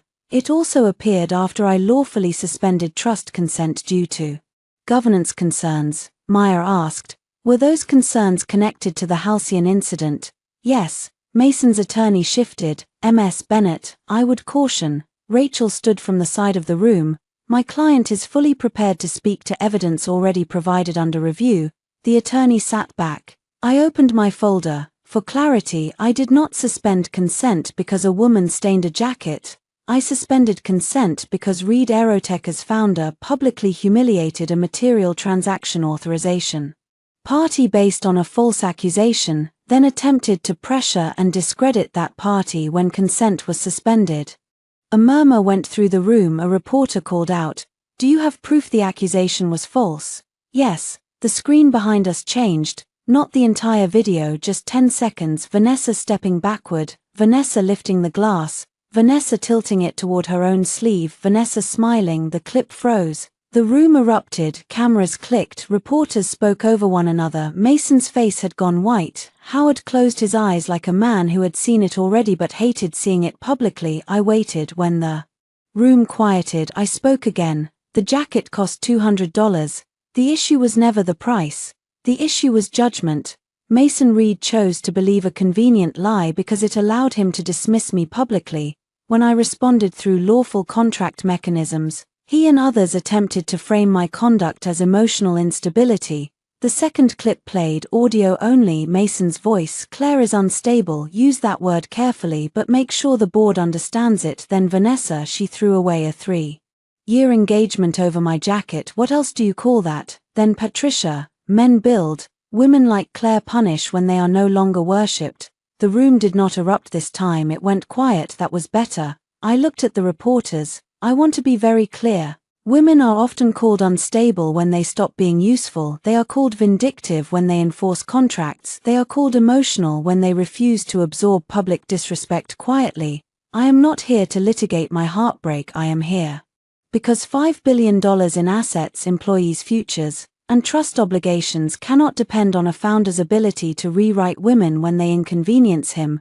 Maya's pen moved quickly. Another reporter stood. "Ms. Bennett, did you control the $5 billion deal?" No one person controlled the deal, but Bennett Legacy Trust held final consent over essential assets and capital commitments. Without that consent, the transaction could not proceed. Did Mason Reed know that? I turned to Mason. For the first time, his face was unreadable in the way people look when they know cameras are watching their collapse. He knew enough to use the trust. I said, "Not enough to respect the person responsible for it." A low sound moved through the room. Mason leaned toward his microphone. "I never intended to disrespect Claire's work. That was the first time he used my work and my name together in public. Too late." I looked back to the reporters. Intent does not restore erased credit, it does not undo threats, it does not rebuild trust, documentation does. Maya asked the question everyone wanted. "Ms. Bennett, are you willing to proceed with the transaction now that Mr. Reed has been removed from control?" "Yes, conditionally. Revengedrama's employees and technology should not be destroyed to protect one man's ego. But Bennett Trust will not support any structure that requires my silence or misrepresents my role." Then came the question I expected from a gossip outlet. "Claire, do you think Vanessa Cole stole Mason from you?" The room shifted toward appetite. I turned to the reporter. "No." Mason looked at me. I continued, "She exposed him." That became the headline, not the deal, not the trust, not the governance review. She exposed him. By afternoon, the clip was everywhere, the 10-second jacket footage, the unstable recording, my line about women being called unstable when they stop being useful, and Mason's face when I said Vanessa exposed him. Public opinion turned with dizzying speed. People who had mocked me apologized for believing Vanessa. People who had called me jealous now called me composed. People who had never cared about transaction governance suddenly developed strong opinions about fiduciary duty. I did not confuse attention with justice. But attention made it harder for Mason to hide. After the press conference, he found me in the backstage hallway. Rachel was speaking with Daniel 10 feet away, close enough. Mason looked like someone had drained the color from him. I didn't know. "She staged it," he said. I stared at him. "That's what you want to say to me?" His face twisted. "What do you want me to say?" "The truth would be refreshing." He swallowed. "I didn't want to know," he said. "There it was, small, ugly, real." "Why?" "Because if she was lying, then I had done something unforgivable." I felt that sentence move through me and leave nothing behind. He had preferred my guilt to his. That was the whole relationship in one line. I nodded. "Thank you." His eyes filled. "For what?" "For finally being honest." He reached for me, then stopped himself. "Claire, I am sorry." I believed that he meant it in that moment. I also knew moments were cheap. I know, I said. Hope flickered across his face. I ended it gently because cruelty was his language, not mine. It doesn't change anything. His face crumpled. I walked away. Behind me, cameras still flashed in the main hall. The world had finally seen the jacket, but I had seen the man. The broken engagement became paperwork on a rainy Thursday. Rachel called it a settlement conference. I called it sorting the wreckage into labeled piles. We met at a mediation office downtown, far from Aurora, Reed Aerotech, the Halcyon, or any place where Mason had once held my hand and made me believe the future had one shape. The conference room had beige walls, a glass table and a bowl of mints wrapped in green foil. I hated it immediately. Mason sat across from me with his attorney. No Patricia, no Vanessa, no board members, no cameras, without an audience. He looked younger and older at once. His eyes moved to my hand. Still bare, always bare. Now, Rachel arranged our documents with surgical neatness: engagement property, public statements, attribution correction, non-disparagement, reimbursement for misused work product, no contact provisions, transaction boundary agreements. The mediator, a retired judge named Helen Strauss, began with a sigh that suggested she had watched many people turn love into invoices. Let's start with personal property, Mason's attorney pushed the ring issue first. The engagement ring was a conditional gift given in contemplation of marriage. Since the marriage did not occur, Mr. Reed seeks return. Rachel looked bored. The ring is in escrow and can be returned upon execution of remaining terms. Mason's jaw tightened. I wondered if he wanted the ring back because of law, money, or pride. Maybe all three. Maybe he wanted proof that something from our relationship could still be retrieved intact. Judge Strauss moved on. Public statements. Mason's attorney requested mutual confidentiality. Rachel said no before the sentence fully ended. My client will not sign any agreement preventing her from discussing her own work, her own role, her own evidence, or public events already under review. Mason leaned forward. I'm not trying to silence you. I looked at him. He heard himself for once. He looked ashamed before I spoke. I mean, he said carefully, I don't want us to spend the rest of our lives destroying each other. There is no us. I said, and I am not destroying you. I am refusing to bury what you did. Judge Strauss watched us over her glasses. I could see her deciding whether we were going to be difficult. We were. But only one of us was accurate. Then came attribution. Rachel laid out a correction letter Reed Aerotech would issue internally and to Aurora. It stated that Claire Bennett had materially contributed to transaction structure, asset consent design, regulatory risk review, and capital pathway development. It stated that prior descriptions minimizing her role were inaccurate. It stated that Bennett Trust Consent Authority had been material from the beginning. Mason's attorney objected to the word materially. Rachel offered substantially. I said no. Mason looked at me. You need that word. Yes. Why? Because it is true. His mouth tightened, then he nodded once. Keep it, his attorney whispered sharply. Mason ignored him for a moment. The room softened again, dangerous as old music. I reminded myself that a man agreeing to one truth under legal pressure was not the same as love repaired. After 3 hours, Judge Strauss called a break. I went to the hallway to stretch my legs. My body did not like sitting still in conflict. All the old adrenaline had nowhere to go. Mason followed. Rachel saw and began to stand. I shook my head. The hallway was narrow, lined with framed abstract art that looked like expensive confusion. Mason stopped several feet away. Claire, no negotiation without counsel. I know, I'm not negotiating. Then what are you doing? He looked down. I read your mother's letter. My body went cold. What? He lifted both hands slightly. Not recently, years ago. I saw it in your desk when we were moving apartments. I know I shouldn't have. I stared at him. The letter, my mother's warning, the one I had only opened days ago in the archive. You read it, only once. Before or after you started taking my name off documents. Pain crossed his face. Claire, you read a letter where my dead mother warned me not to become invisible for a man's pride, and you still made me invisible. His eyes filled. I told myself it wasn't like that. Of course you did. I loved you. I believed him. That was the tragedy. I know, I said. His face crumpled slightly. I did love you, he repeated. I still do. No, Mason, You love the person who made you feel brilliant, safe, inevitable. You love the woman who edited your risks, softened your failures, protected your pride, and never sent invoices for emotional labor. You love what I gave you. That's not fair, maybe not completely, but it is close enough. He leaned against the wall for the first time. He did not argue. I don't know who I am without Reed, he said quietly. I had no idea why he said that to me. Maybe because I had always been the person he brought fear to when the world expected confidence. Once I would have stepped closer, now I stayed where I was. That is your work. He looked at me. I lost the company. You lost control of the company. I lost you. Yes, he closed his eyes. There, the truth in proper order. He had said the company first, then me. Maybe he heard it too. I am sorry, he said. No defense, no context, no Vanessa, no pressure, just those 3 words. I let them stand. Then I said, I accept that you are sorry. Hope moved across his face. I stopped it before it became cruel. I do not accept you back. The hope died. He nodded slowly, but tears slipped down his face anyway. I hated seeing them, not because they changed me, because they reminded me that consequences hurt even when they are deserved. We returned to the room. The final terms took 6 more hours. Mason agreed to issue a public correction, withdrawing any implication that I acted from instability or malice. Reed Aerotech agreed to correct attribution records internally and in transaction archives. Vanessa's false statements would be retracted separately through her counsel. Patricia would be barred from communicating with me directly under a civil non-contact agreement after her messages using my mother's name were entered into the record. The ring would return to Mason, not because he deserved closure, because I did not want metal from that family in my life.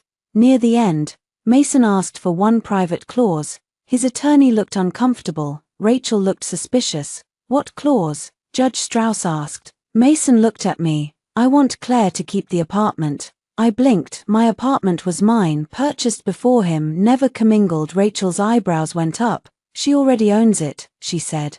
I know. Then what are you talking about? Mason looked down. I paid off the remaining building assessment last year. Quietly, I didn't tell her. I want no claim, no reimbursement. I stared at him. That was true. There had been an assessment. I remembered Nora telling me it was resolved through building management faster than expected. I assumed my office had handled it. Rachel checked her files quickly. The amount was not huge by our standards, but it was real. Why? I asked. Mason's mouth twisted.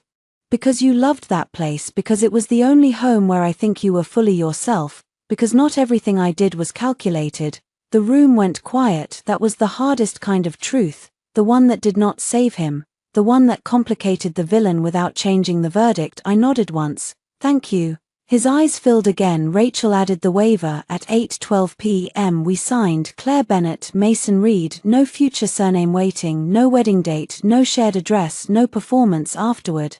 Mason took the ring box from escrow. He opened it once, then closed it. I thought returning this would feel like punishment. He said. I gathered my folder. What does it feel like? He looked at the box in his palm. Proof. I did not ask of what. Outside, rain fell softly over downtown. Mason followed me to the building entrance, but he did not try to stop me. Claire, he said. I turned. Was there ever a way back? I thought about lying gently. No, he deserved truth. Maybe I did too. Before the gala, maybe. Before the emails, maybe less. Before I knew you had read my mother's letter and still erased me. No. He absorbed that like a sentence, then nodded. I hope you get everything you wanted. I smiled sadly. I am learning to want better things. Rachel's car pulled up. I got in through the rain-streaked window. I watched Mason stand beneath the awning with the ring box in his hand. For the first time, he looked like a man holding exactly what he had chosen. 3 months later, I signed the revised $5 billion transaction in a room with no champagne. That was one of my conditions. No gala, no founder speech, no orchids flown in from somewhere expensive to make men feel visionary. Just a conference room, independent counsel, audited documents, revised governance, and coffee strong enough to remind everyone that celebration should come after responsibility, not before. Reed Aerotech still existed. That surprised some people. They expected scandal to swallow the company whole, but companies are not men, no matter how often founders try to make them so. Reed had engineers who cared more about flight stability than Mason's ego. It had manufacturing teams who had solved problems Mason could not pronounce. It had Emma, who turned out to be twice the leader he was because she did not need every room to love her. Mason retained a reduced founder stake and no executive authority. The board framed it as transition, the press called it exile, I called it proportionate. Vanessa disappeared from public view after settling her claims and issuing a formal retraction. Her final statement admitted the jacket incident was misrepresented, which was lawyer language for I lied but would like to keep my apartment. She lost clients, she lost access, she did not lose everything, but she lost the version of herself built on proximity to powerful men. Patricia sent one letter through counsel not to apologize, to say she would abide by no contact terms. I considered that a victory. The day of the revised signing, I arrived at Aurora in a navy suit my mother would have liked. Rachel walked beside me. Ready? No. Good. Overconfidence is how men like Mason happen. I laughed. Daniel met us upstairs. The transaction room looked calmer than last time. Fewer people, more documents, better boundaries. Emma was already seated at the table, reviewing final pages with counsel. When she saw me, she stood. Claire, Emma. She looked nervous, not because she had done something wrong, because responsibility weighs more when you earn it honestly. The employees know this. Happens today, she said. A lot of them asked me to say thank you. I shook my head. They kept the company worth saving. Her eyes warmed. Still, thank you. We signed in order. Aurora Reed Special Committee, Bennett Legacy Trust. When the folder came to me, the room quieted, not dramatically, respectfully. I took my mother's fountain pen from my bag. For a second, I remembered the first time Mason asked me to review a pitch deck. We had been sitting on my sofa, his laptop balanced between us, his knee touching mine. He smelled like rain and ambition. I had loved the way his mind moved, fast, bright, hungry. I had mistaken hunger for vision. Now I knew vision requires knowing what not to consume. I signed. Claire Bennett. The ink dried in 3 seconds.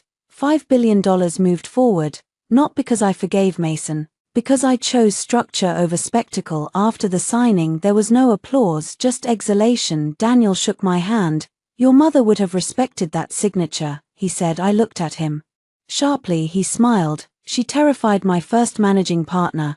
That sounded like her. Rachel and I left before anyone could suggest a group photo. Downstairs, the lobby was bright with winter sunlight, the kind of light that makes marble look almost warm. Mason was waiting near the far wall. Security stood nearby. He was allowed there apparently, but not beyond. Rachel stiffened. I'll handle it, I said. She did not move far. Mason looked different after 3 months out of power, less polished, less certain. His hair was longer, his coat was simple. He held a small envelope. Claire, he said. Mason, I know I shouldn't be here. That has rarely stopped you. A faint smile touched his mouth and vanished. I'm leaving New York for a while. I said nothing. I'm consulting quietly, not with Reed. Good. He looked toward the elevators. You signed? Yes. His eyes closed briefly. That company will do better with Emma. Yes. That hurts to admit, I imagine. He looked at me then. I found the jacket.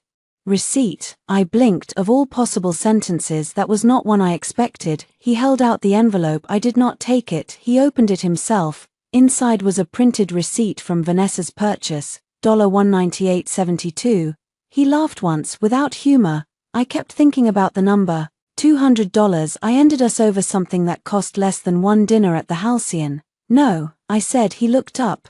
You ended us over what you thought I was worth when it mattered. His face went still. The lobby noise faded around us. He nodded slowly. You're right. I appreciated that he did not argue too late, but still, I wanted to give you this, he said, holding out another paper. What is it? A personal statement, not public unless you want it. It says you built the deal with me, not behind me, with me. It says I erased that because I was ashamed of needing you. I took the paper not because I needed it legally. Rachel already had better. I took it because sometimes a late truth can still be filed under human. I read the first paragraph. It was not perfect, it was not enough, but it was honest in places I recognized as hard for him. You should send this to Emma, I said. His eyes flickered. Emma, the company archive, the people who worked under the false version, they need it more than I do. He absorbed that, then nodded. I will. A pause. Then, do you ever think about the kitchen? I did not pretend not to understand. Yes. His eyes shone. Me too. The kitchen in my old apartment, garlic bread burning, his ring falling into coffee, me laughing like the future could not hurt me. I miss that us, he said. I looked at him for a long moment. So do I. Hope appeared small and terrible. I let it live for only one breath. But that version of us cannot survive what you chose after it. He looked down. I know, I believed he did. Finally, that was the tragedy and the mercy. He had learned too late to use the lesson on me. I am sorry, he said. I know. Do you forgive me? There it was, the question people ask when they want pain to become clean. I thought about it, the ballroom, the cash, Vanessa's smile, the emails, my mother's letter, the boardroom, the press conference, the way my own voice sounded when I said I had loved him more than I defended myself. I am not carrying you, I said. He frowned slightly. That is my answer. I am not carrying your guilt, your repair, your need to be forgiven, or your version of closure. I hope you become better, but I am not the place where that happens. His eyes filled. He nodded.